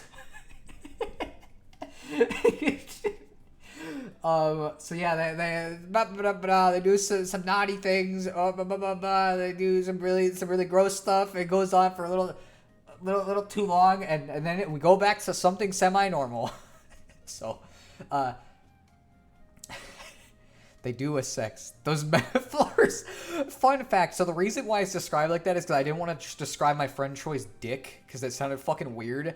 And the thing is I'm not reading the scene out, but if you read the fucking scene, it's clear that I actually don't even have a complete understanding of how it works. Just like a very basic understanding. And so there's a bunch of shit that doesn't make any fucking sense because I literally did not even like learn what it was until I was fucking in college, basically. Suddenly, Troy awoke in a dark... Wait, maybe I should... Okay, maybe... Troy passed out from exhaustion. He was far too worn down from that night, and so he figured it was a good time to sleep. Suddenly, Troy awoke in a dark room. He had no clue where he was, but he did note that it wasn't his bed. It was a cement floor that he was laying on for sure. He then noticed he was actually tied up and naked. He couldn't move his legs or arms at all. Though he wasn't 100% sure, he guessed it was some kind of rope. He tried to squirm around, but to no avail. He was stuck for sure, and there was no way of escaping this. "So you finally woken up? Woken up?" An eerily familiar voice rang out. A light turned on to reveal Rena with a bundle of rope in her hands. Troy also now recognized where he was, his old torture room. Blood lined the walls, and there was a large amount of body parts laid throughout the place. Troy now refocused his attention on Rena, which, this is another in-joke. Don't even ask me why he had this. You should definitely post this in the Discord. I might later. He passed out. It just happens, man. Don't actually. It would be a very bad idea. Damn. Dude, please don't say I didn't learn it until I was fucking in college phrasing. I just don't fucking. I was not like that. Okay, I still am not to this day. Honestly, I don't really find like any of that interesting. Wait. Wait. I thought you said this was getting more normal. It's more normal than the fucking sex scene. Oh, hey, Rena. I mean, if you really wanted to try out bondage, you could have just asked, Troy explained. "I don't think you understand what this means. Clearly you don't understand," Rena responded with wide eyes. What do you mean, Rena?" Troy stammered. "You see, I let you escape last time. Now you can't escape me. Can't escape me," Rena said with a devious smile. Troy had trouble comprehending what she meant. Clearly she was here with them now, so why did she think he'd leave? What was the problem? "You left me months ago. You betrayed me. Now I won't ever let you escape." Rena pulled out a large cleaver. It was massive and seemed to be coated with blood. He had seen her carrying it once before, but assumed it was some kind of prop. Seeing the blood on it, however, Troy realized that this was real. That's fair. This is no more normal than sex. Yes. Dude, the thing he said you were fucking in college. Oh, okay. Well, not true, but yeah, I get it. "Oh, don't worry. It won't hurt for too long. After a couple of minutes of suffering, you won't feel anything anymore." Troy started moving around in an attempt to escape the ropes. Unfortunately, it was far too difficult, as the ropes seemed too strong to break. Still, he continued to struggle, desperately hoping that he could escape the situation. As he continued to struggle, which, by the way, the reason why I keep saying struggle is on purpose, it's a reference to something. However, the ropes clung to him even harder. No matter his efforts, escaping seemed impossible. Rena then took a step forward, and then another. She began to laugh, a horrifying laugh that sounded like a mixture of happiness and insanity. The laugh echoed off the concrete walls until the sound surrounded Troy. All he could hear was laughter. Let's see, her repetition makes me think she's an insection. Bruh, it's outrageous, truly outrageous. I wonder if Snow's sister is hearing this. She's already heard this fan fiction, so she's already ruined. Suddenly, the door to the torture room was opened. Light was spread throughout the room, blinding Troy slightly. Rena stopped laughing, and Troy searched the doorway to see who had arrived. As Troy's eyes slowly adjusted, the dark figure soon transformed into that of his older brother Joey. "Thank goodness, Joey! Come help me, please!" Troy yelled with a bit of hope. "Oh, well, if that's what you're into." Joey then closed the door and left Troy still laying on the floor. In one fell swoop, all of Troy's hope was replaced with despair. 3, 2, 1, go. Okay. Sorry, I did the 3, 2, 1, go. When I record, that's what I do when I mess up. I say 3, 2, 1, go, and it's just an automatic thing because I'm seeing a script in front of me. To be fair, he shouldn't have expected much since it was Joey, but he'd hoped he'd do something. "Well, that was weird," Rena said with a confused expression. "Well, back to what we were doing before." Rena began her horrifying laughter again, this time louder. She took another step, and then the door was opened again. "Who is it this time?" Rena asked towards the doorway. "Oh, hey, Troy. Seems like you've renovated the torture room. Cool. Didn't expect you to add a bondage feature." Keegan looked around the room. "Oh, am I interrupting something?" "Yes. Now please leave," Rena yelled. "All right, I'll just take a potato and go. See you later, Troy." Keegan then closed the door. The air stood still for a moment. No noise emitted from anyone. Rena looked around. "Okay. That should be that." She was cut off by the door opening again. Eric walked in, covered in blood and some other fluids. "Hey, Troy, do you know where my nail clippers are?" Eric asked. Rena's face was filled with rage. No, scream!" Rena threw one of the knives left on the ground at Eric. She then went over to the door and slammed it shut. Let's see. Look at Joey kink shaming. How could a torture room not already have a bondage feature? I mean, like, that just wasn't what he was doing. Some other fluids. Yeah, Eric had a fun fact. So the ending of this technically isn't canon, but it's also canon. And I will talk about why, because I might read the other 2 fan fictions since we're almost done with this one. "That's it. I was just going to cut off your head, but now I'm mad. Get ready for something so much worse." Rena walked up behind Troy, laughing maniacally again. She raised the knife. "Ever seen Shrek is Love, Shrek is Life?" Yeah, Troy replied. "Well, then you know where this is going." For hours, the neighbors claimed to hear loud screaming coming from Troy's house. Unfortunately, when they searched the house later, they found no signs of life besides Eric, Keegan, and Joey, who were all eating potatoes in the kitchen. They claimed it was too dark, so they couldn't hear anything. In Troy's torture room, they did find a large puddle of blood and a note. The note simply said, "Hinamizawa syndrome has progressed beyond any expectations." No one knew what to make of it, but they just assumed it wasn't all that important. Troy was never heard from again until 10 years later when he had miraculously become a talk show host. For some reason, though, Troy seemed to have no memories of that night. This version of Cupcakes isn't really much better than the original. Come on, man. I tried hard to remake it. So that was Troy.exe. That is the first in a 3-part series that I wrote. And since I am game to do a little more, I think I'll read the next one and then we'll see if I want to do more than that. Let's see. Download. They get better as they go on. That one was a little weird, I'm gonna be real. But they get better. And, I downloaded it as a document, which is not what I was supposed to do. At least now they'll be on my Google Drive, so I can actually, use them. And I have them downloaded separately, so, that's good.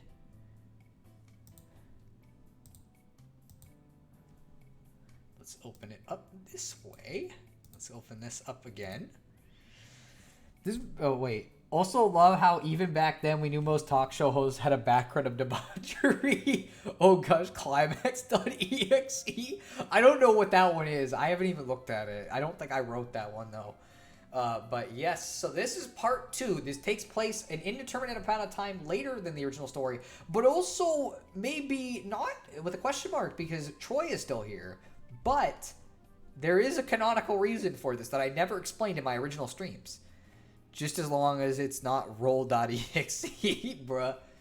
So I guess I'll start reading since nobody has told me to stop, so I'm just going to keep going.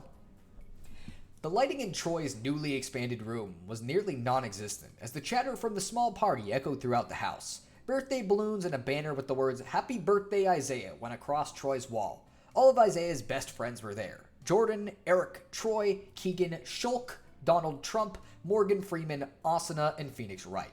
Everyone pushed their milk glasses together, resulting in a loud clink. But fun fact, The only consistent friend shared between Troy's best friends and Isaiah's that isn't a real person is fucking Donald Trump. Climax is the third one. It's the name you gave it when I asked for one. Oh, I didn't know that. Thank you. I thought I just named it, like, in the files it was originally like infinitywar.exe or something like that.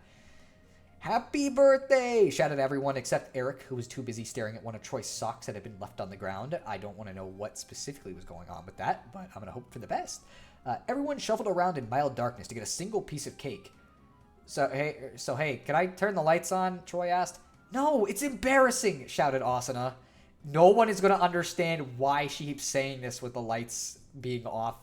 It is a reference to a chapter of the SAO novels that was written by the author that was like a fucking sex scene between Asuna and Kirito, the main character. And she just kept saying she didn't want the lights on because it was embarrassing for her for some reason. Good old Donnie boy. Why Donald Trump? If this were me, I would have kept Konata. How many memorable quotes did Konata have in the last fanfiction? Tell me one. The trick is that there isn't because she didn't talk. The reason why Donald Trump was just because it was funny to imagine him just being in our friend group, though. The author of SAO didn't write that chapter. Oh, I thought he did. Well, either way, I'm referencing it anyways. And that was the end of that matter, as this was probably the 10th time Troy had asked to no avail. Everyone took a bite of their cake at the exact same time, which is actually kind of creepy when you realize that everyone received their cake at different times. Like, seriously, what is the probability of that? Let's see. Man, this cake tastes really good. I'm really feeling it, shouted Shulk. Objection, shouted Phoenix Wright. You aren't feeling the cake. You're tasting it. Take that. I guess now it isn't Shulk time, Shulk whimpered. I'll tell you, this is the best cake. It's the best cake in the whole country. There is no cake anywhere else that's even half as good. Especially from that company Friskies. Bad people, Trump simultaneously said and tweeted. Let's see. It was a fan chapter that the author liked. Oh, I didn't know that. It's just that I prefer Konata over everyone else. Oh, I see. Besides, you know that when nobody was paying attention, Konata was like making faces or playing pranks or something. Oh, you're going to find out what happens to Konata in part 3. Shulk said it! He did, is his catchphrase. The twist is that the cake is a lie. I think it's real. Let's see. He's talking about the Friskies cake. Okay. Hey, I like Friskies. They're delicious, Isaiah shouted with 2% anger. Guys, the Friskies is the cat food company, right? Why were you eating cat food? Keegan asked, his curly hair blowing in the wind, despite the lack of wind in the room. Kind of crazy how that happens. Isaiah turned and looked at the wall with an extremely serious face. That's a good question. Isaiah did not continue any further. Let's see. Oh, hey guys, did you hear about that new Fire Emblem game? Apparently the star is Noe, and it's all about her heart-throbbing adventure to meet with her ultimate mate, Walhart. The trailer described it as a rip-roaring good time. I've never been this hyped for a game in my life, Eric said. Here, give me a sec. I wanna show you who these characters are so you can get an idea of why this is such a terrible thing. Noe. So, let me show you Noe. There's really not going to be like a single good picture of this character. It's not slightly weird. So this is Noe. This is what she looks like. And this is Walhart. Let's see. What does 100% anger look like? You don't want to know. You know. Let's see. They eat cat food. Oh, some of them do. That sounds like the world's crappiest Fire Emblem game. Lolly bad. I agree. Let's see. Oh yes, I heard. Oh man, my voice is getting messed up because I'm not used to voice acting. Okay. Oh yes, I heard. Morgan Freeman explained. You know, Noe did always make me really wet. In fact, I am right now. Fucking Jordan. Every quote from him in these things is fucking stupid. This is a real person, but he just talked like this half the time. Zooey mama, Freeman. That's just like you, Jordan said while slapping his knee for some reason. You know what makes me horny? Algorithms. Can't get enough of those sexy algorithms. Everyone went dead silent after this. Isaiah got up and walked towards the door. He looked back at us. Hey guys, I'll be back in a minute. Isaiah then left the room. He headed towards the bathroom and closed the door behind him. He pulled a fork out of his pocket. Oh boy, I've been waiting for this since last Thursday. From the other room, everyone was still silent. That silence was broken by Isaiah. I'm masturbating, shouted Isaiah. After several minutes, he shouted again. I'm done!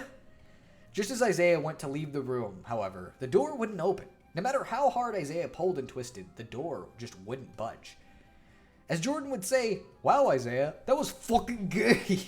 Don't ask me why, you just say that all the time. Let's see. Morgan Freeman said, what? He just likes that. No, he always made him real wet.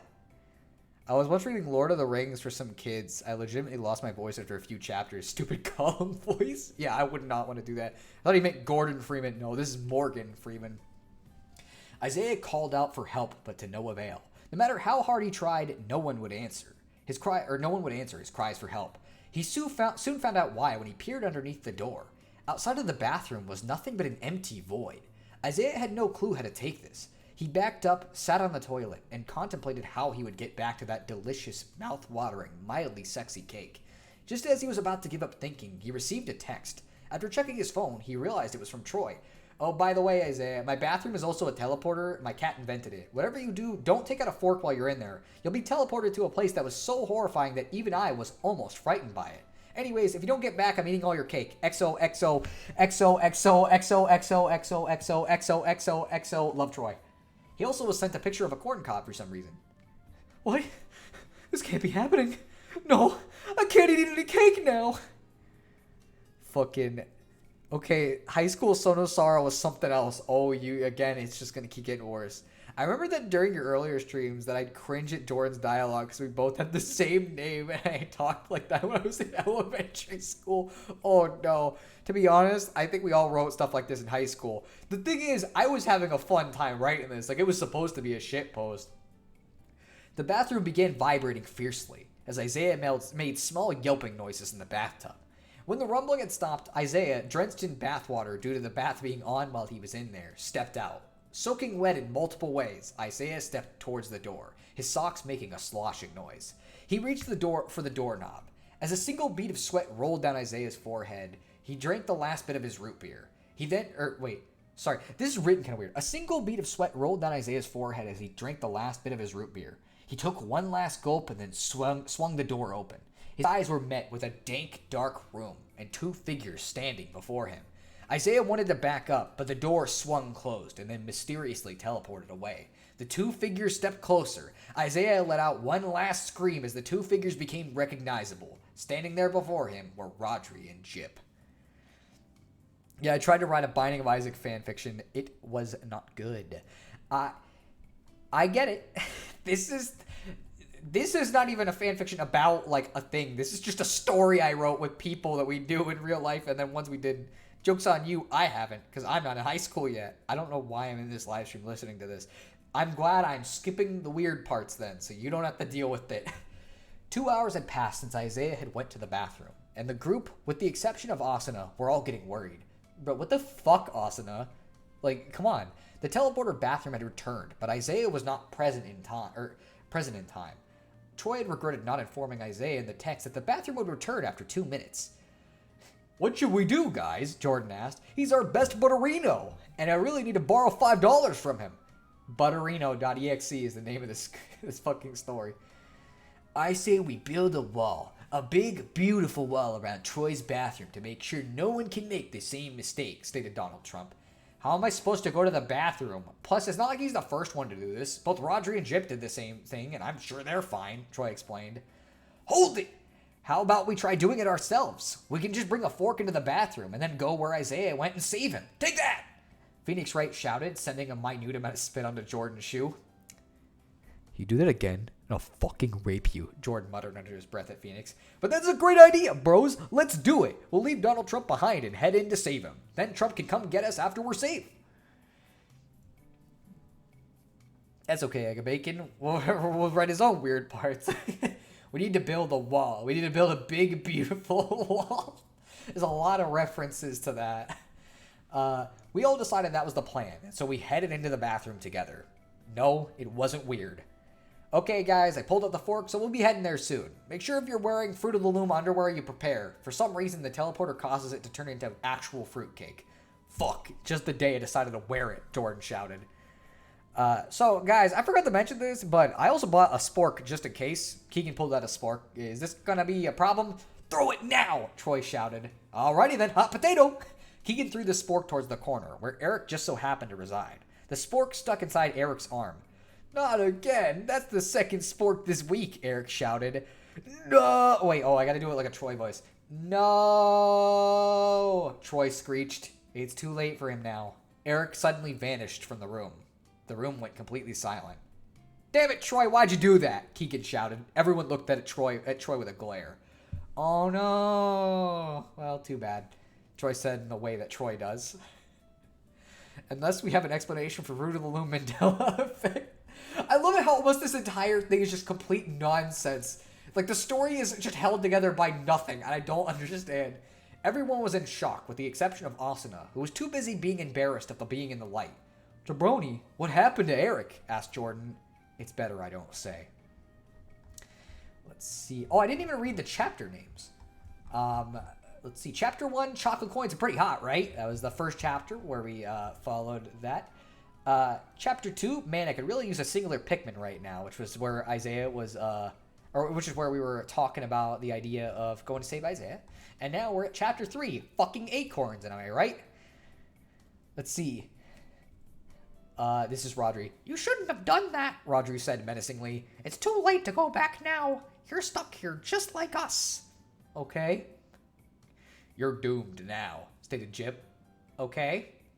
And the worst part is, you'll never escape her, Rodri explained. Wait, who's her? Isaiah asked with a monotone voice. She's the most terrifying creature ever, Jip stated. Seriously, who is she? She's done things to us. Terrible things you can't imagine. Isaiah imagined being forced to eat only crickets for a week. Well, that sounds pretty terrifying. But again, who is she? Do you really want to know? Nope. The room went silent for a while. Isaiah walked towards a door that just so happened to be right near them. I'm gonna go through here. Let's see. Oh, fuck, why does he say this? Alright, you'll be sorry. Anyways, we're going back to hardcore inkling sex. Catch me on the flip side, homie G, we're out! Fucking, I'm sorry. I'm so sorry. Acorns? Oh god, didn't involve Princess Sally. No, the chapter names are completely fucking nonsense. Sono's Mickey Mouse impression is on point. Oh, so he just said the homie G thing. Isaiah responds, that was by far the dumbest thing I've heard since someone told me that Samuel was good and not a scrub. See ya. Which, that's a fucking thing that nobody's getting context for. This is Isaiah's younger brother, and we just kept calling him a scrub for some reason. I have no idea.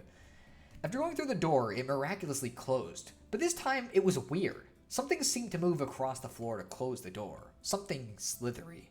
Isaiah couldn't see, however, because it was too dark. He refused to turn on the light, however, because that would be too embarrassing. He stepped forward, but tripped over something. Isaiah fell to a thud and laid face down on the wood floor. He reached out to grab what had tripped him.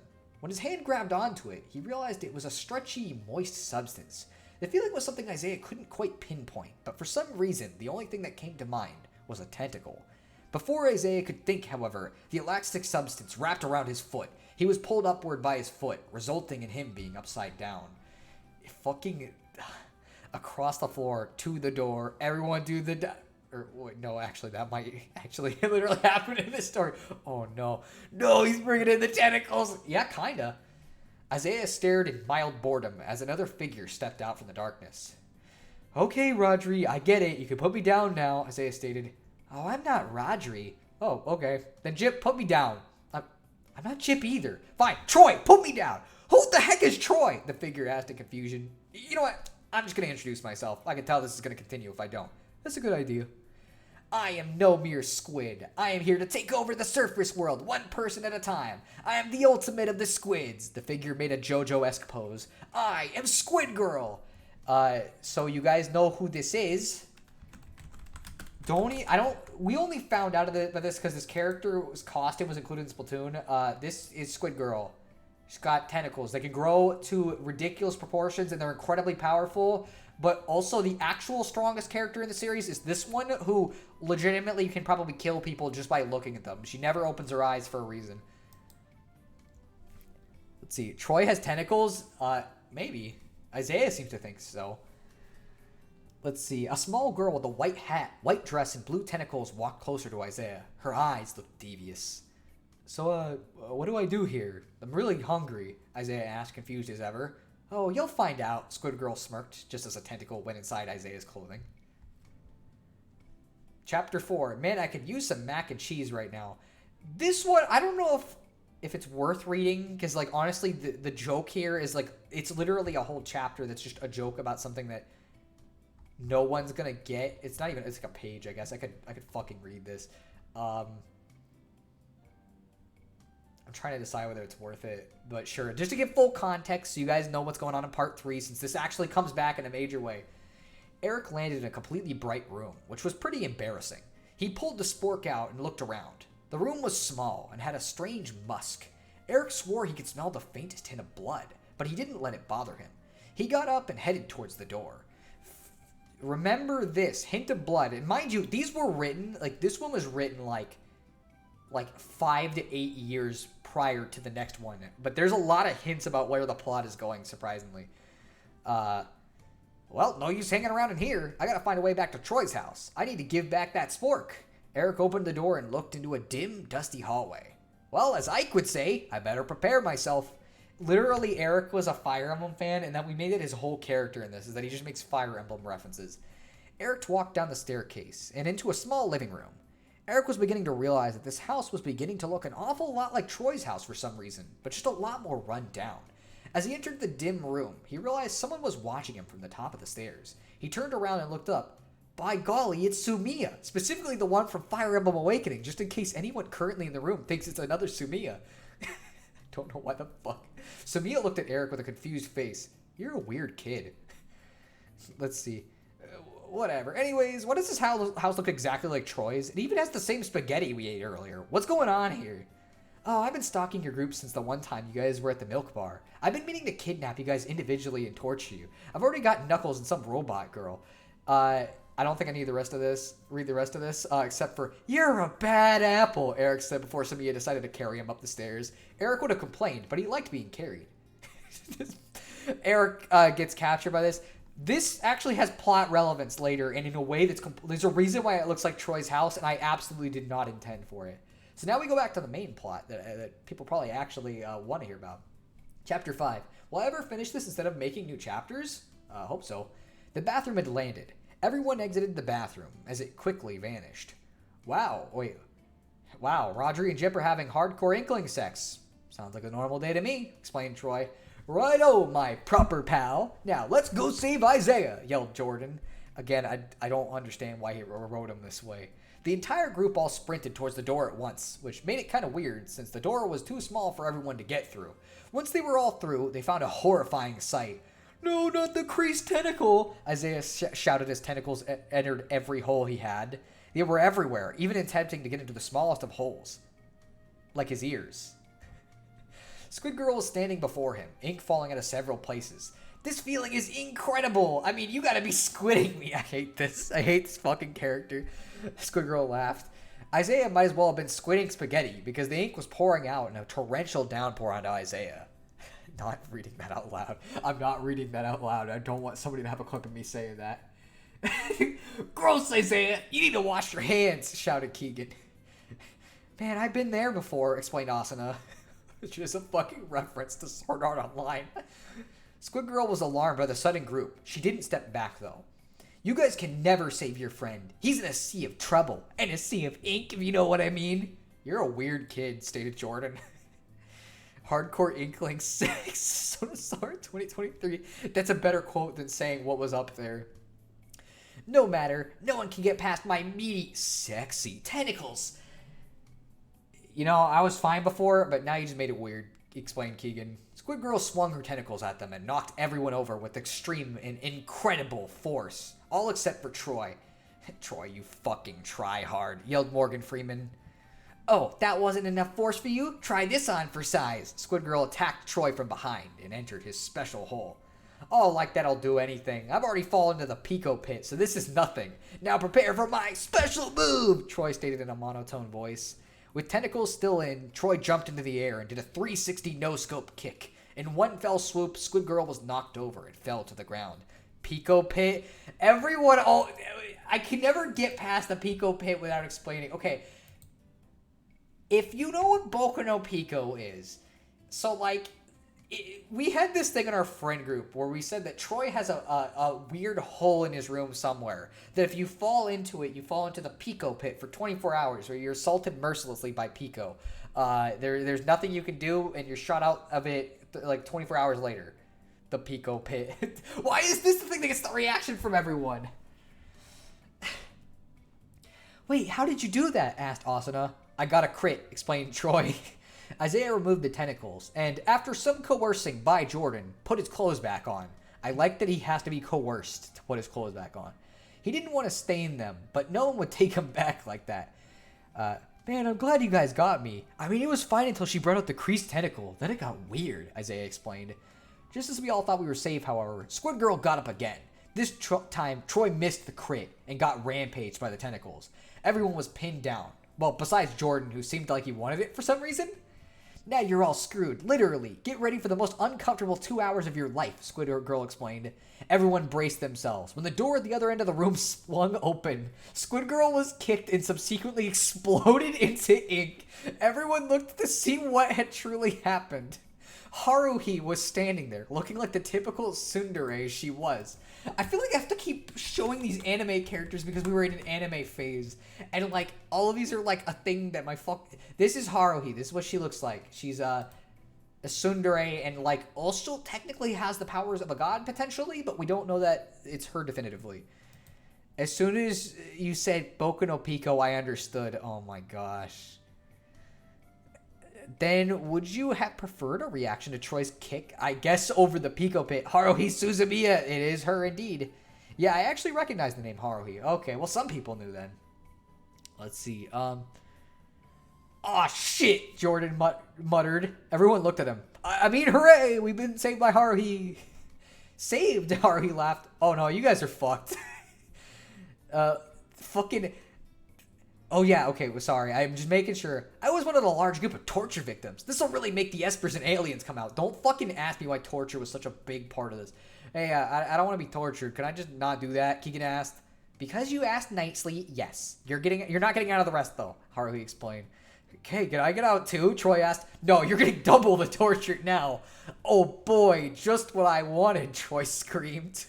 You're a weird kid, Jordan explained. Also, Eric didn't want a sex scene written about him, but just so you know, he fucked really hard and stabbed a lot. Had to give that context. Let's see. Haruhi wasn't God. It was Kyon. That was my theory about it. Yeah.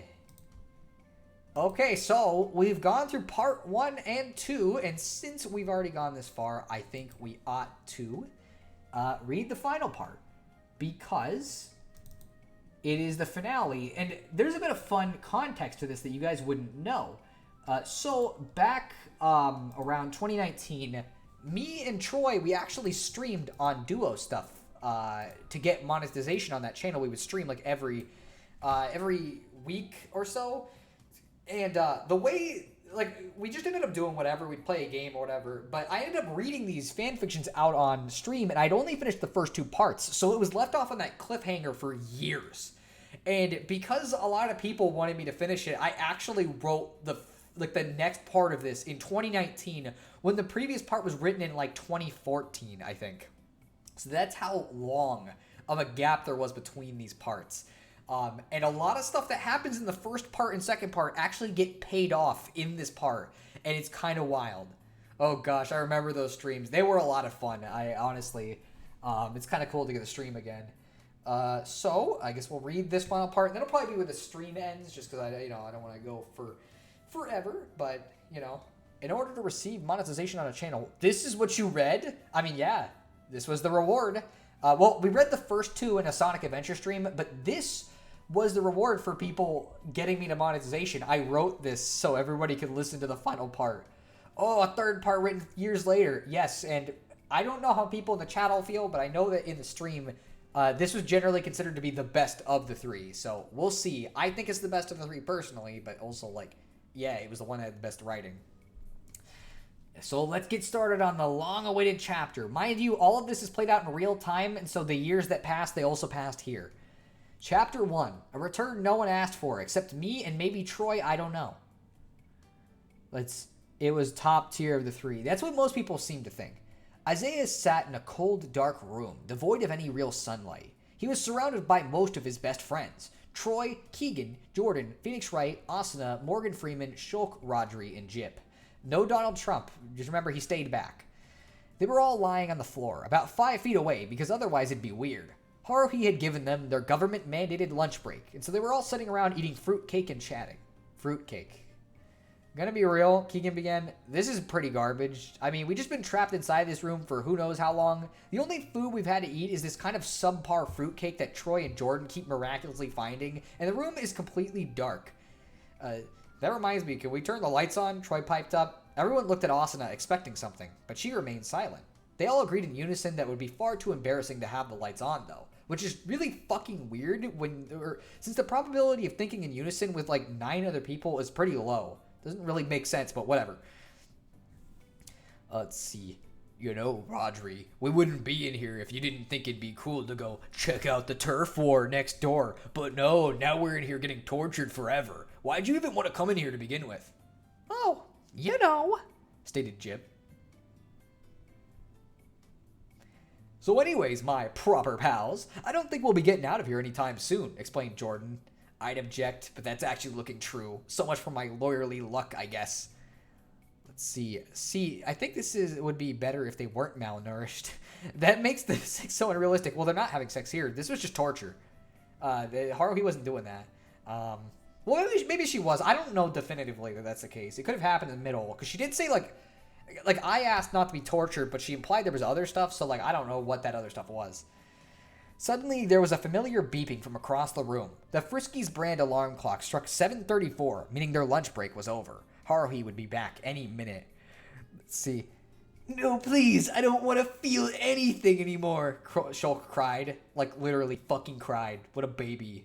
I'm a free man no longer. Morgan Freeman made a joke. No one laughed. Not even a chuckle. It was so dumb, Haruhi literally waited outside the door because it would be too awkward to walk in right now.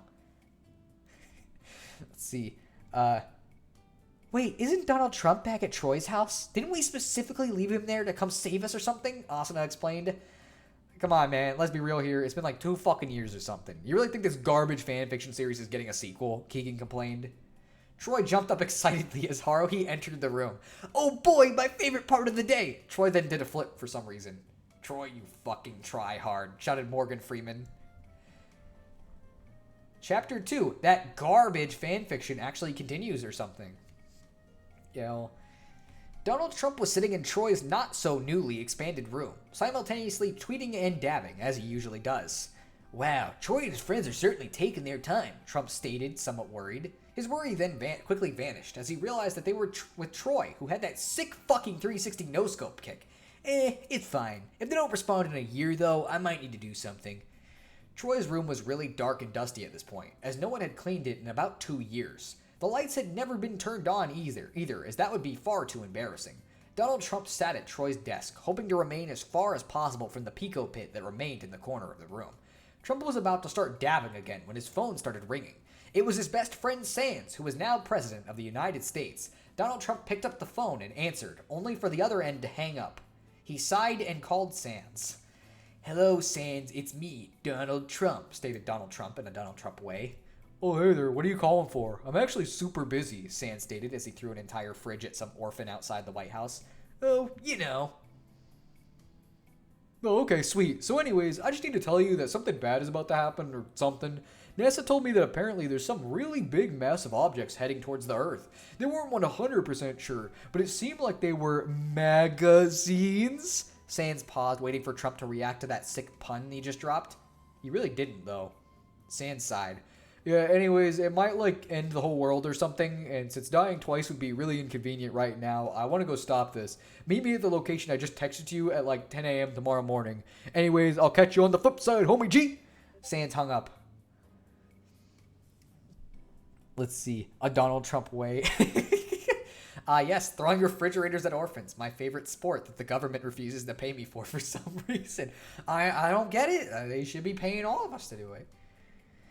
All we had to do was build a wall around the entire planet to stop this, but no. So now I need to get an army or whatever. This does not make America great again, Trump scoffed.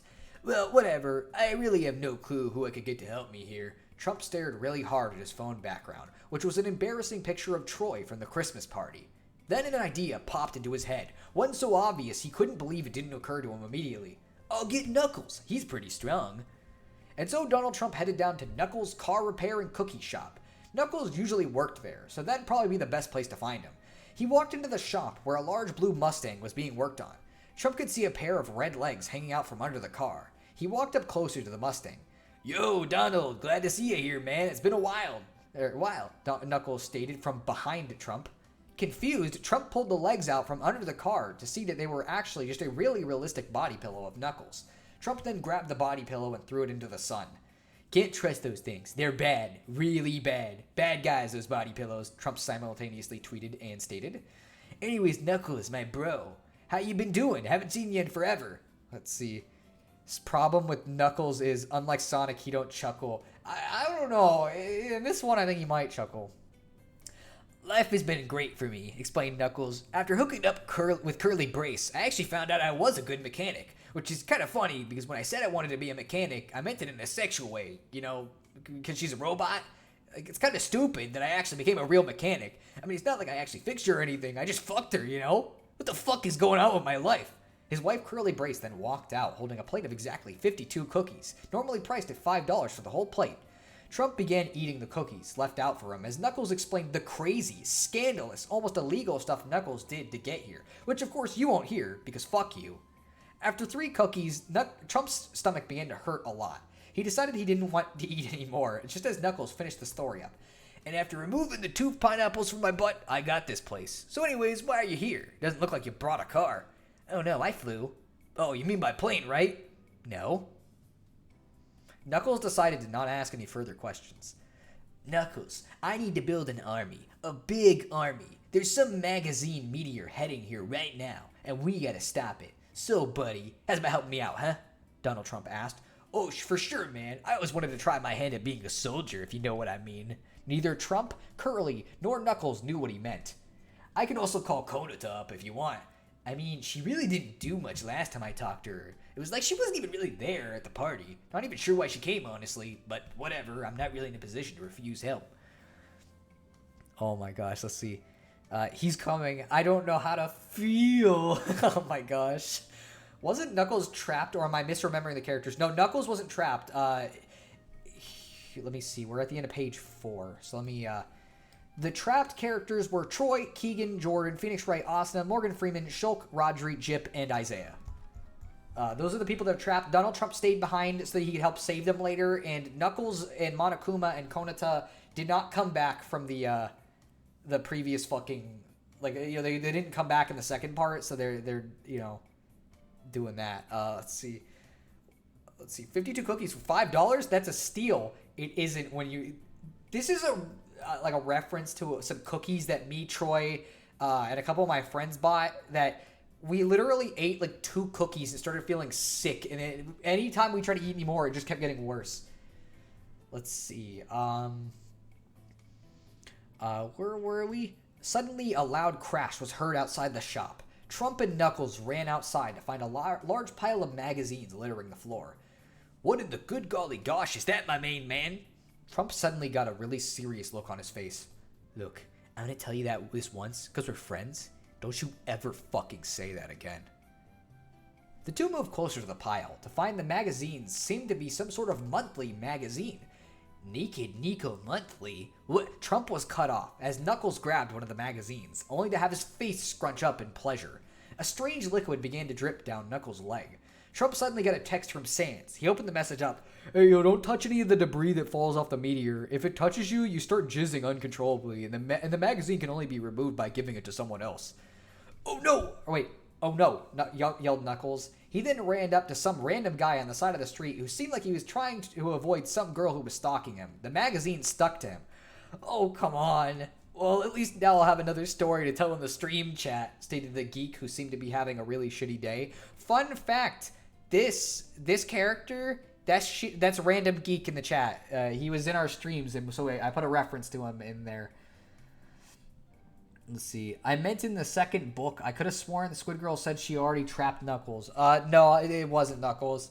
You know, the existence of the Pico pit makes me glad Knuckles is here, but Pico isn't. Shota is scary enough without it involving animals. Oh gosh, yeah, that is him. Okay, my keyboard sucks. I meant to say I'm glad Tails isn't here. Oh, I see. Not Pico. Okay, that makes sense. That's fair. Let's see. Oh no, Knuckles then. Oh wait, no, we already read this. Before Trump and Knuckles could even say anything, a weird crying could be heard from behind them. They turned around to find a man with blue hair crying in front of the pile, which now had a weird white liquid flooding out from underneath it. Oh no, what's wrong, dude? Knuckles asked the blue-haired man. I don't know if you've ever watched Nyan Neku Sugar Girls, but if you have, you're gonna know who this is immediately. My love, Bokutachi-san got crushed underneath these magazines. Nyan, rar, I don't even know what to do. Nothing you can do at this point, Hitoshi, Knuckles explained. The only thing we can do is go stop whoever's responsible for this. Wowee, is that what you guys are going to do? Yeah, roar, Hitoshi asked. You bet we are. We're making the greatest team maybe ever. Want to join?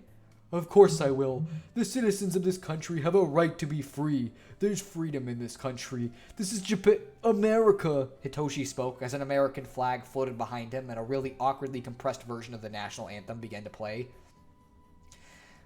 Let's see. Is this... Oh, okay.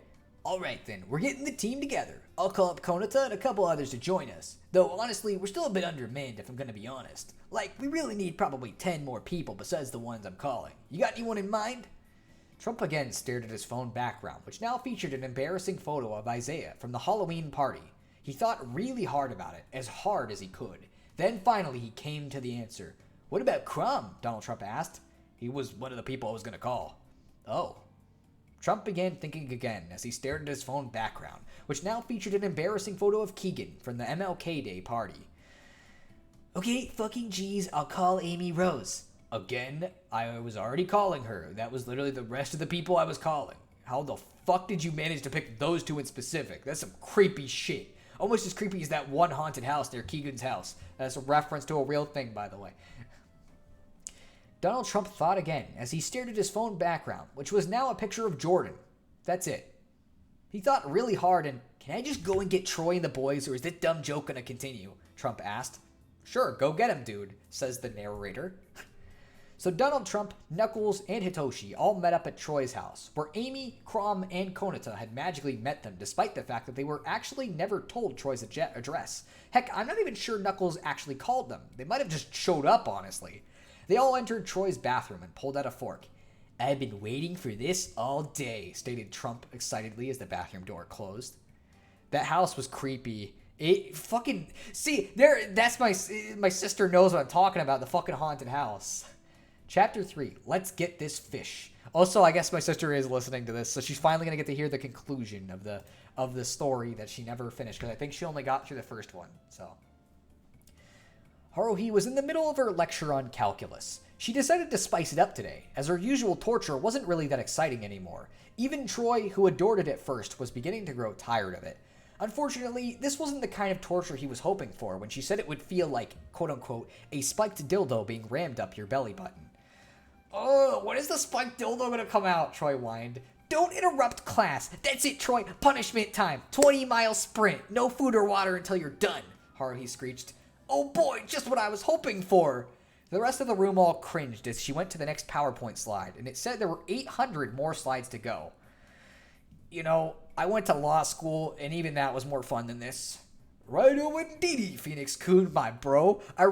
Morgan Freeman, stop fucking trying to molest me. As I was saying, I really hope something convenient happens to get us out of this. Jordan looks at the wall. Everyone else does as well, wondering what the fuck he's looking at. Nothing happens. I said, I hope something convenient happens to get us out of this. Again, nothing happens. Eyes up here. It's time to discuss antiderivatives of cosecant, secant, and cotangent. Oh boy, this is my favorite part, states Isaiah as he unzips his pants. See, so I just say how happy I am that Tails isn't here, but now Amy Rose, canonically 12, is. So great, Furry Shoto got replaced with Furry Lolly. She's just a character here. There's a reason why, though. In the streams that we did before, for some reason the chat was trying to ship Troy with Amy, and so that just became the joke, and so she showed up in this as a reference. Okay. Isaiah unzipped his pants. 30 minutes pass. Haruhi was just wrapping up her section on cosecant, secant, and cotangent antiderivatives when suddenly there was a strange rumbling. It got louder and crazier, and so everyone looked at the exact spot where Jordan had been staring at 30 minutes prior. Suddenly, the wall just kind of exploded. Like, it just blew up, and rubble went flying towards Haruhi. She was immobilized under the rubble. "No, it was just getting good!" Isaiah screamed, zipping his pants back up. Suddenly, out of the newly erected hole in the wall exited Donald Trump. "Oh shit, did someone ask for something convenient to happen? I was at Troy's house and it was a bit too dark to hear," Donald Trump explained. "Oh yeah, I get that," Keegan explained. "Me too, honestly," Isaiah stated. "Without a doubt, homie," stated Troy's brother Joey, who had quickly phased into the room to say this. He looked at Troy, who was still running. "I mean, if that's what you're into," Joey then phases out of the room. Everyone just kind of moves on, and Troy finally stops running to make sure Keegan can't follow up Joey's statement by referencing that one story he wrote in creative writing about a guy who really liked running. Troy x Amy, crazy times back then. I have no idea what the chat was doing that. Let's see. "Alright guys, it's an emergency. I wouldn't have come here if it wasn't." Donald Trump then explained the events leading up to him saving them. Everything from the Sans phone call to the disaster about to strike to his gathering of other people to help him fight. "We all need to go there and fight off whatever it is that's causing this Naked Nico monthly meteor magazine to hurtle towards the Earth. Are you guys with me?" Everyone just kind of agreed in unison, besides Isaiah, besides Isaiah, because most of them would rather do anything else than sit through all 795 of the calculus lecture slides that were left. Isaiah, who still wanted to hear the rest of the lecture, was only convinced once he heard it he could come back later after they saved the world. Alright, sweet, but where the fuck are we actually going? Like, you said that we'd be going there, but you never actually specified where the heck there is, Keegan asked. "Oh, you know." Donald Trump led everyone back to the bathroom teleporter, where Hitoshi, Crom, Knuckles, Amy, and Konata all were. After introductions, everyone began staring at Konata, who was for some reason wearing nothing but Fortnite memorabilia. Hey, so what the fuck?" asked Troy. Konata merely did the entire default dance in response, deciding to stay just as silent as she had been in the first story. Alright then. Because Amy looked at the screen and said, "My hero," and Troy told her not to look at him like, like he was shy. Poor Troy. He should have just not said that. Also, somebody's favorite character just showed up. She's a Fortnite girl now. They all entered the teleporter, which, as Knuckles had said, he'd hotwired to be able to go exactly to their destination. How convenient. Morgan Freeman then pulled out a fork. "This is my favorite part," explained Morgan Freeman as he ran towards Jordan. Chapter 20. Yes, there were a bunch of chapters here, all about the unfortunate events between Morgan Freeman and Jordan. No, you don't get to see them. The bathroom arrived at its destination. Everyone exited the bathroom quickly, as it had taken on a horrendous odor. As they looked up, they realized that they were now standing outside of a large factory. As their eyes adjusted to the sunlight, they were able to see the sign. It was apparently the Cum Dog Factory, the world's largest supplier of cum dogs. "Oh shit, this is lit!" yelled Troy. "Cum dogs are my favorite." "I quite like them myself. They really go well with my Pocky and Ramune. Roar." Who is this? I'm just gonna say this is Donald Trump. "Guys, we gotta focus. Let's get in this factory and stop whoever this is." The entire group entered the factory at the same time, which was thankfully not too much of a hassle, due to there being 40 doors at the front. When they walked in, they saw another group already waiting there. Alongside Sans and Monokuma were Johnny Bravo, and most surprisingly, Eric and Max standing there. Whoa, Eric, how the heck did you get here? Didn't you get to some weird separate dimension or something? "Oh, yes, I did. But thankfully, Max over here saved me. Want to explain the gripping tale of how we got here just in time to help you guys win against a threat that destroyed the dimension I just left?" "Meow," explained Max. Finally, Eric's side of the story was revealed to everyone in a satisfying way that was easy to understand. So, let's see. Slumdog Millionaire. More like Cumdog Millionaire. That's literally the joke we were fucking making. I don't remember the context, but me and Jordan were like talking about Goofy and Max from a Goofy movie. And fucking Goofy, for some reason, was just like, Maxie, I'm actually the world's largest supplier of cum dogs. You could say I'm a cum dog millionaire or something like that. I can't do a Goofy voice, but yeah. Also, alternate dimension. That place Eric went was the dimension where Troy got kind of killed but disappeared for 10 years after the Rena incident, because that's an alternate universe. The first part is the same until it splits at a certain point. So there's two separate ongoing universes, and that's where Eric just came from. And Max explained all of that with this one meow. Satisfied with the explanation, everyone went into the center of the factory, where the supposed villain was located. Hey, baby, how in the HE-double hockey sticks are we supposed to know the villain is here? Asked Johnny Bravo. Oh, you know. As they entered the room, they realized that it was one large room, empty save for the... Sorry, that was weird. Empty save for the hundreds of cum dogs that were piled around, and one lone figure who stood in the center of the room, almost as if they were waiting for the group. The figure began speaking. Let's see, how do I do this voice? So, you finally decided to make it now, did you?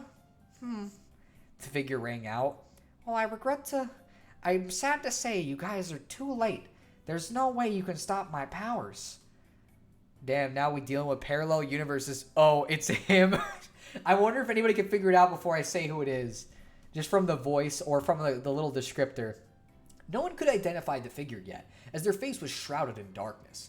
But a couple details could be gleaned even in the darkness. The figure was wide, wore a striped blue and red shirt, and had some bizarre yellow medallion hanging from their neck.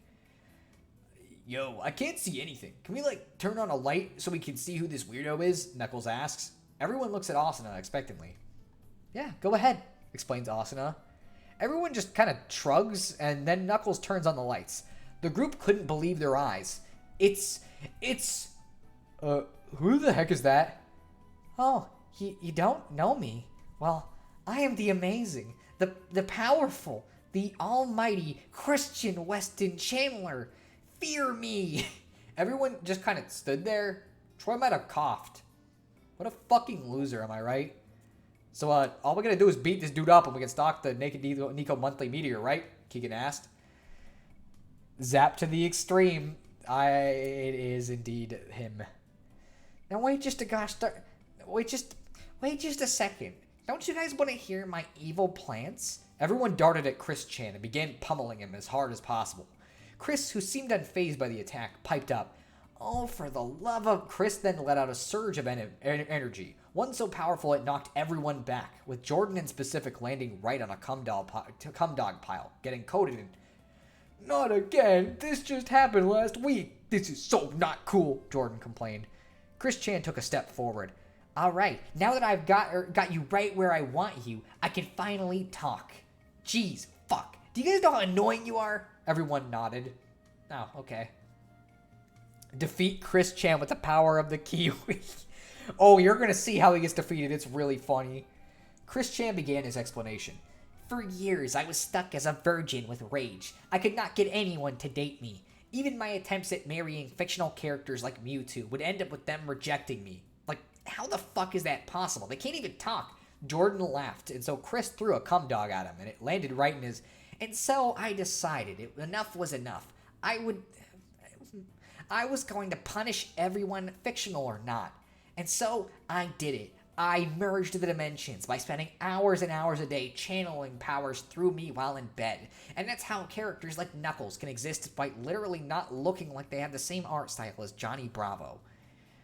I'm actually kind of shocked and a little afraid someone understood my power of the Kiwi joke.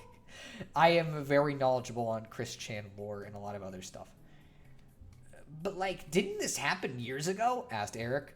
I mean, they've been around for a while. Why did you now decide to drop a meteor of magazines that stick to people and make them infinitely ejaculate?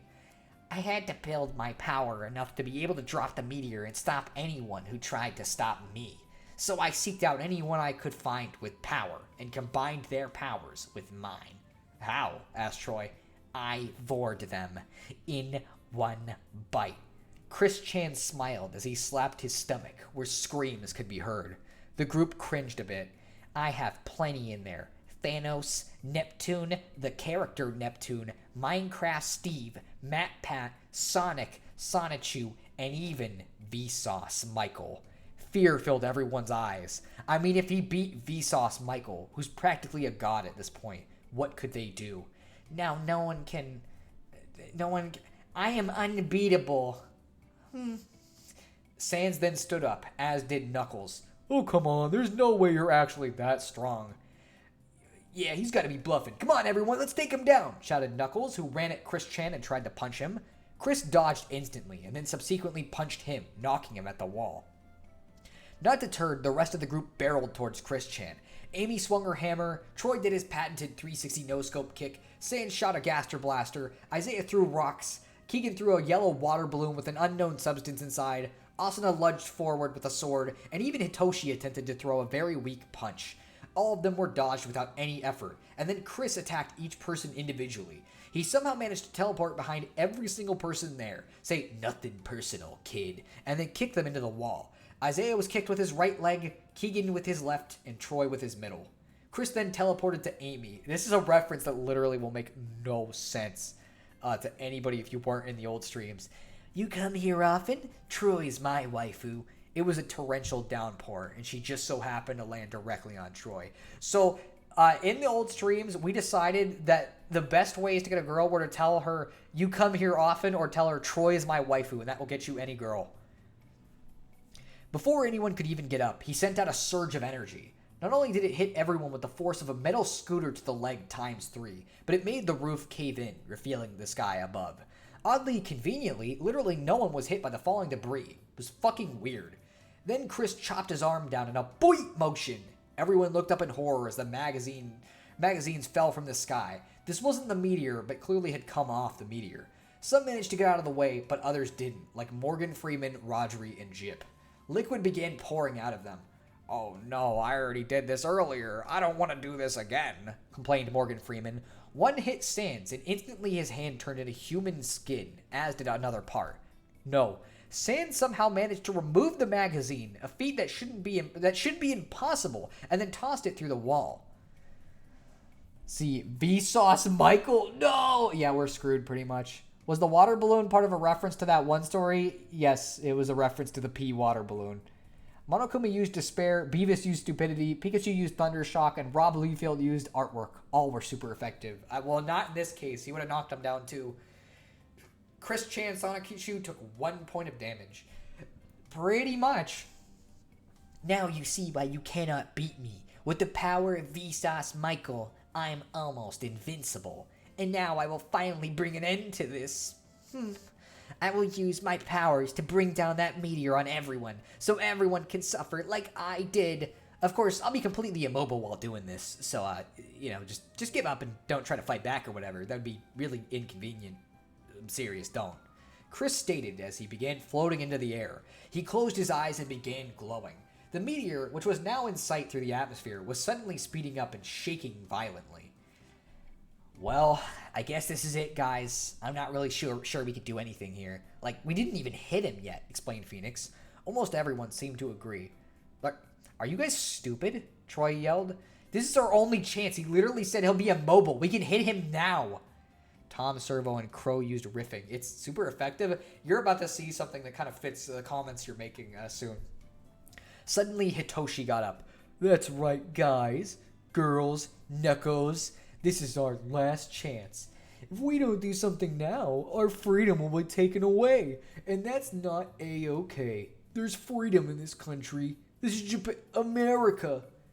How are we supposed to damage him, though? He has the power of Vsauce flowing through him. Who's to say we can even damage him? Sputtered Phoenix. Hitoshi laughed. We don't know until we try, baby. All we can do is try one last attack. So what do you guys say? Nya. Roar. That cinched it. That last nya was all the motivation they needed. Everyone stood up, ready to give it one last attack. I mean, really, what else could they do? Just sitting there and waiting? I mean, that'd be fucking lame. The only one who didn't agree was Konata, but they got up because it'd be fucking weird if they were the only ones still sitting down. Everyone jumped at Chris Chan all at once, intending to go out with one final attack. Sega attacked Sonichu with cease and desist. Chris Chan Sonichu took 1 point of damage. Chris Chan pissed himself. Bruh. Let's see. And so now they're all going to do their strongest attack, and half these are references to things that nobody will know, so I'm going to explain each of them as I go if there's something specific. You look absolutely dreadful. Hoo-ha! Maybe you should keep up with your personal hygiene like me. Johnny Bravo began tossing massive glowing combs at Chris Chan. This was his neutral special in the Cartoon Network Smash Brothers fighting game clone. We don't know why. Let's see. Being covered in Naked Nico monthly magazines would be terrible, but not as terrible as the new SpongeBob season, am I right? Isaiah threw his brother Matthew, who he pulled from who knows where. Then he flew at Chris Chan. Special move, substitute! As he shouted this, he was suddenly replaced with his little brother Samuel, who had literally no clue what was going on. Isaiah, who was now back at his house in Samuel's place, decided to eat Samuel's sandwich. So we all decided we'd have, me, Troy, and Isaiah, we'd have different superpowers. And Isaiah's was that he could not only grab his brother Matthew out of nowhere and throw him, but that also he could replace himself with Samuel at any point he wanted, and he'd be back where Samuel is. That's what there's a reference to. Mine was that I could use a gun with a picture of boobs on it. That was my special move. I like despair and all, but honestly, it doesn't feel so great when I'm the one feeling it. Monokuma summoned a giant turret that began firing at Chris Chan. Phoenix began shouting objection wildly as he threw tons of stepladders at Chris Chan. Amy threw her Pico Pico hammer as hard as she could, sending it swirling towards Chris Chan. Crom suddenly got a crit. He jumped towards Chris Chan. I'm good at Crum! He shouted, barreling towards Chris Chan. Hey, can I have one of those magazines later? I need it for personal reasons. Troy then began spinning it in the air at blinding speeds. Anyways, I got a new move. I call it my infinite degree no-scope kick. Let's see.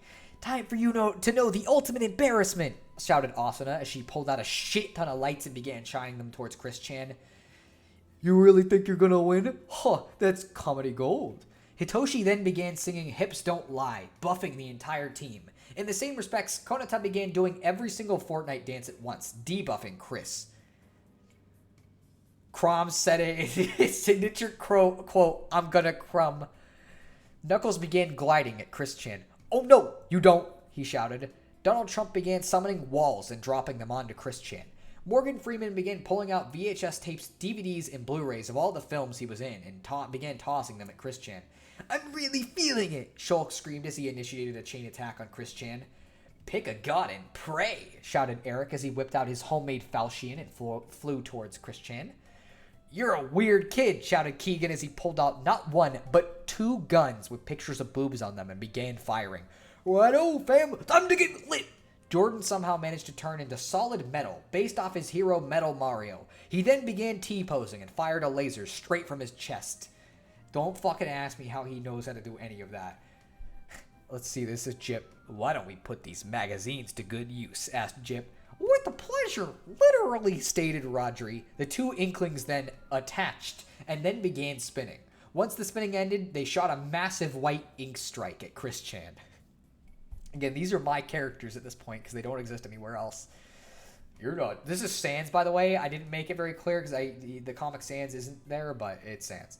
You're not just a cumdog millionaire. I'm about to make you a cumdog trillionaire, Sans said with his blue eye glowing. He then tossed a pile of hundreds of cumdogs right at Chris. All of the attacks hit Chris Chan at full power, and for a moment it seemed to work. But it wasn't enough. Conveniently enough, they needed the power of at least one more attack or Chris would have 1 health left. He's coming. Most of these people don't know what this is a reference to. Okay, so I'm going to say this.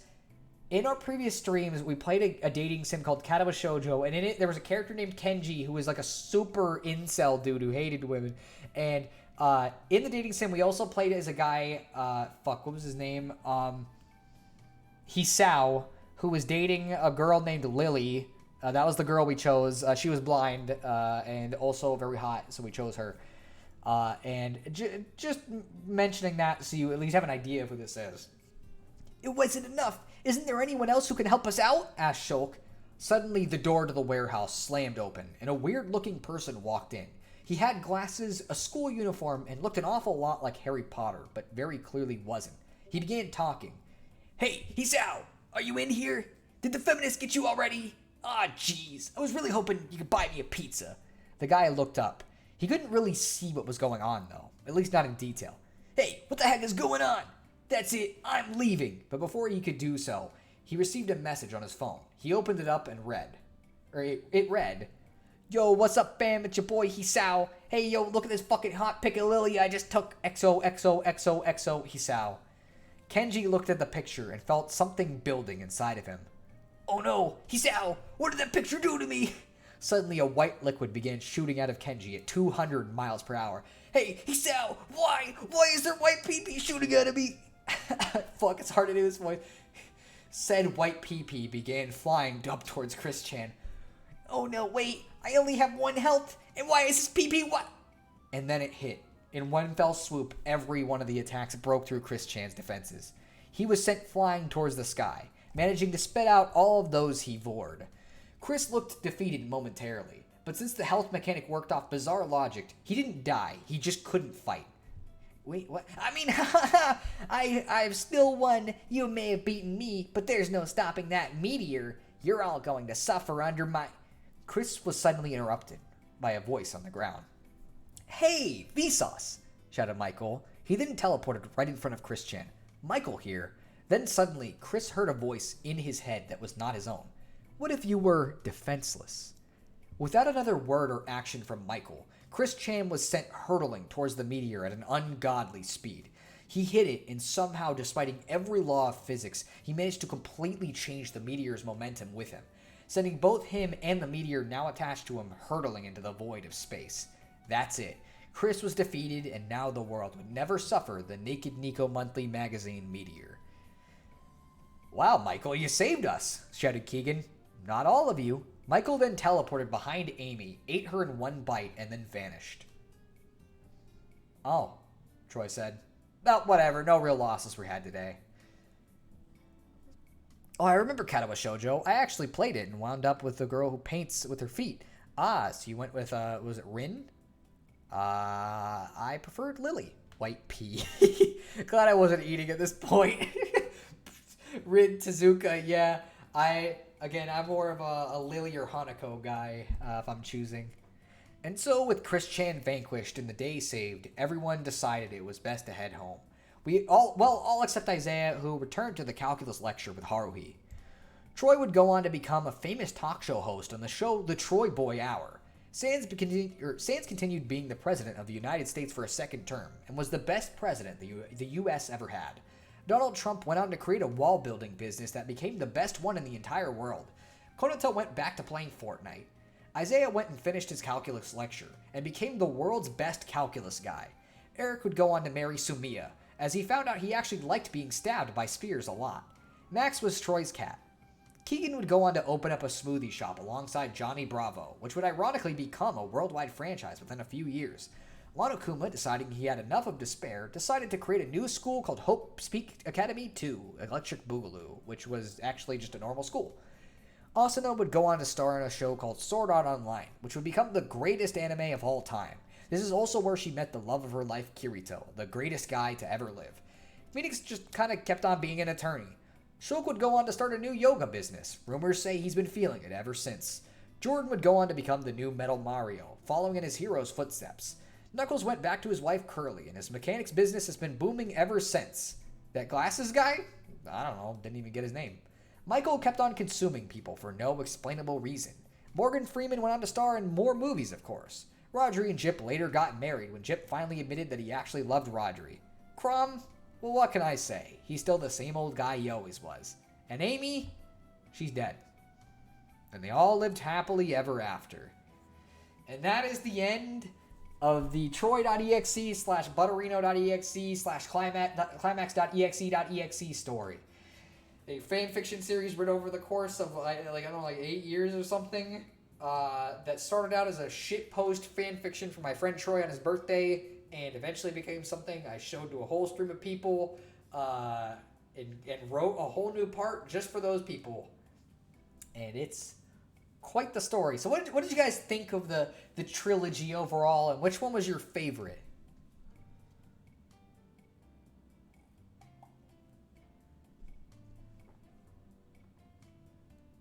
Ugh, I had to take a drink there because my voice is getting fucked.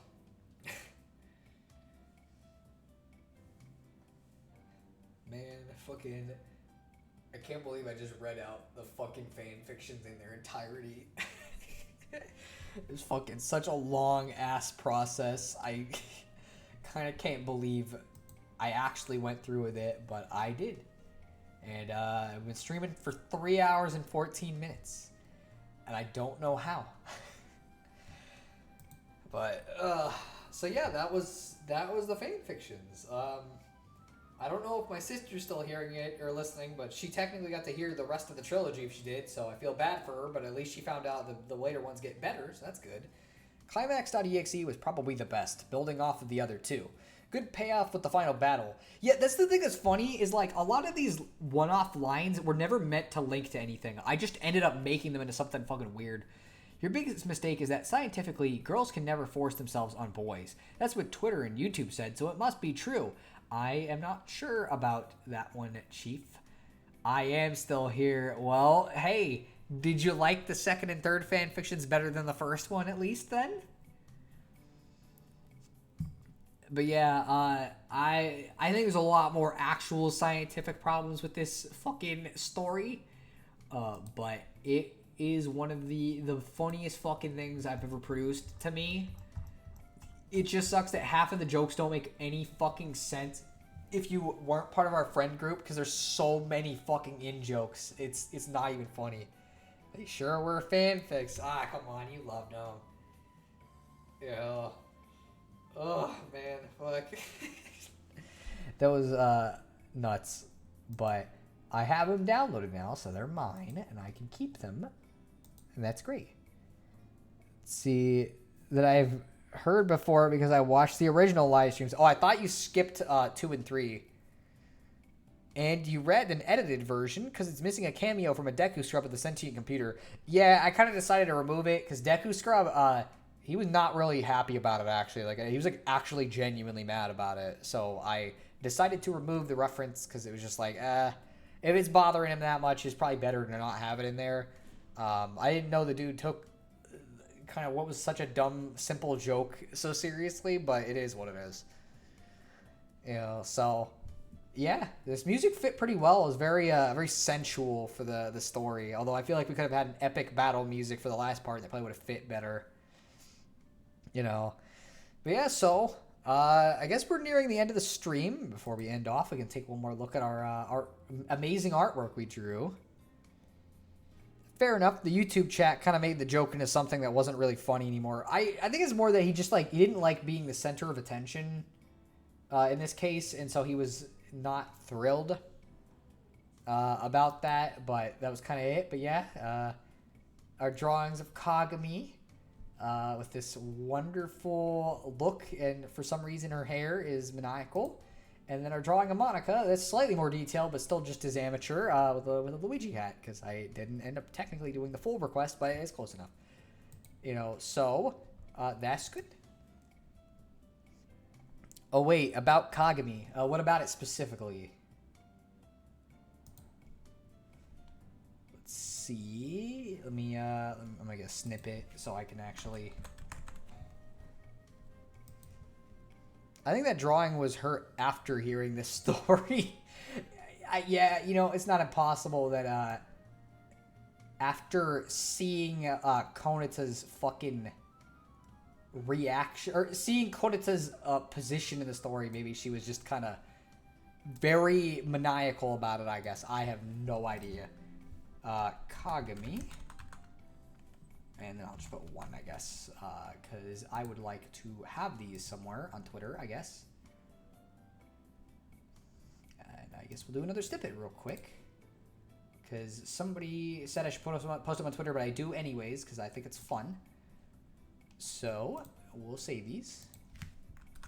Monika 3. Alright, sweet. So yeah. We'll put it on Kagami, you know, just to Just have the energy there. Monika is a big fan of Lavigi, her hero in my headcanon now. She might be, you know? Monika's face just looked like she was kind of bemused by this whole thing. You know, kind of, yeah. She looks maniacal, or she just kind of like, yeah, that was something, all right. I'm not going to say anything too harsh, but, like, it was something.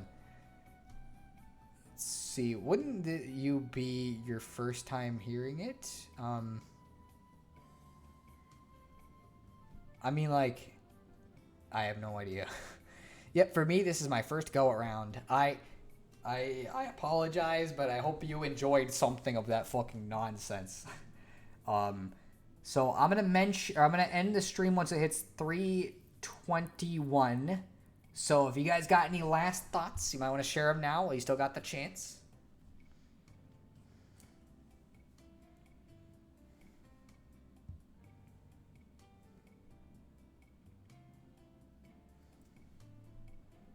It was fun. The weird is actually I get grossed out easily. The weird thing is I actually get easily grossed out by smut. Well, good thing I removed most of it. So that last part bothered me. I'm sorry. It wasn't, that bad. It was just a cum dog factory at the end of the day. Honestly, the first two parts were way worse in terms of that.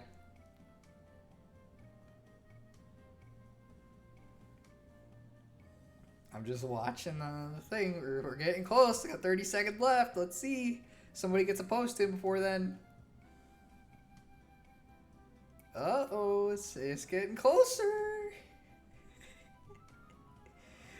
Oh, man. Well, I don't think we're going to get a random post unless it happens in like last several seconds here, which I will respond to it if I see it before the stream ends. But anyways, thank you guys for joining the stream. I hope the drawings were great. I'm glad to hear that. They weren't, but I'm glad you enjoyed it. It'll go on Discord. That is the plan. Monika dresses Lavigi is the best. Gotta get that in quick. Top tier.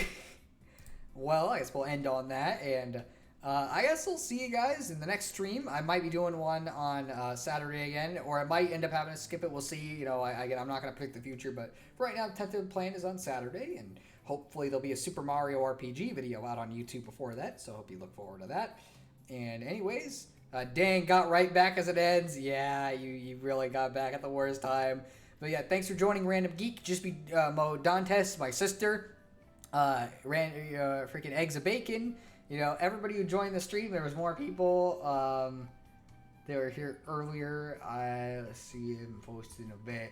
I'm trying to scroll back real quick.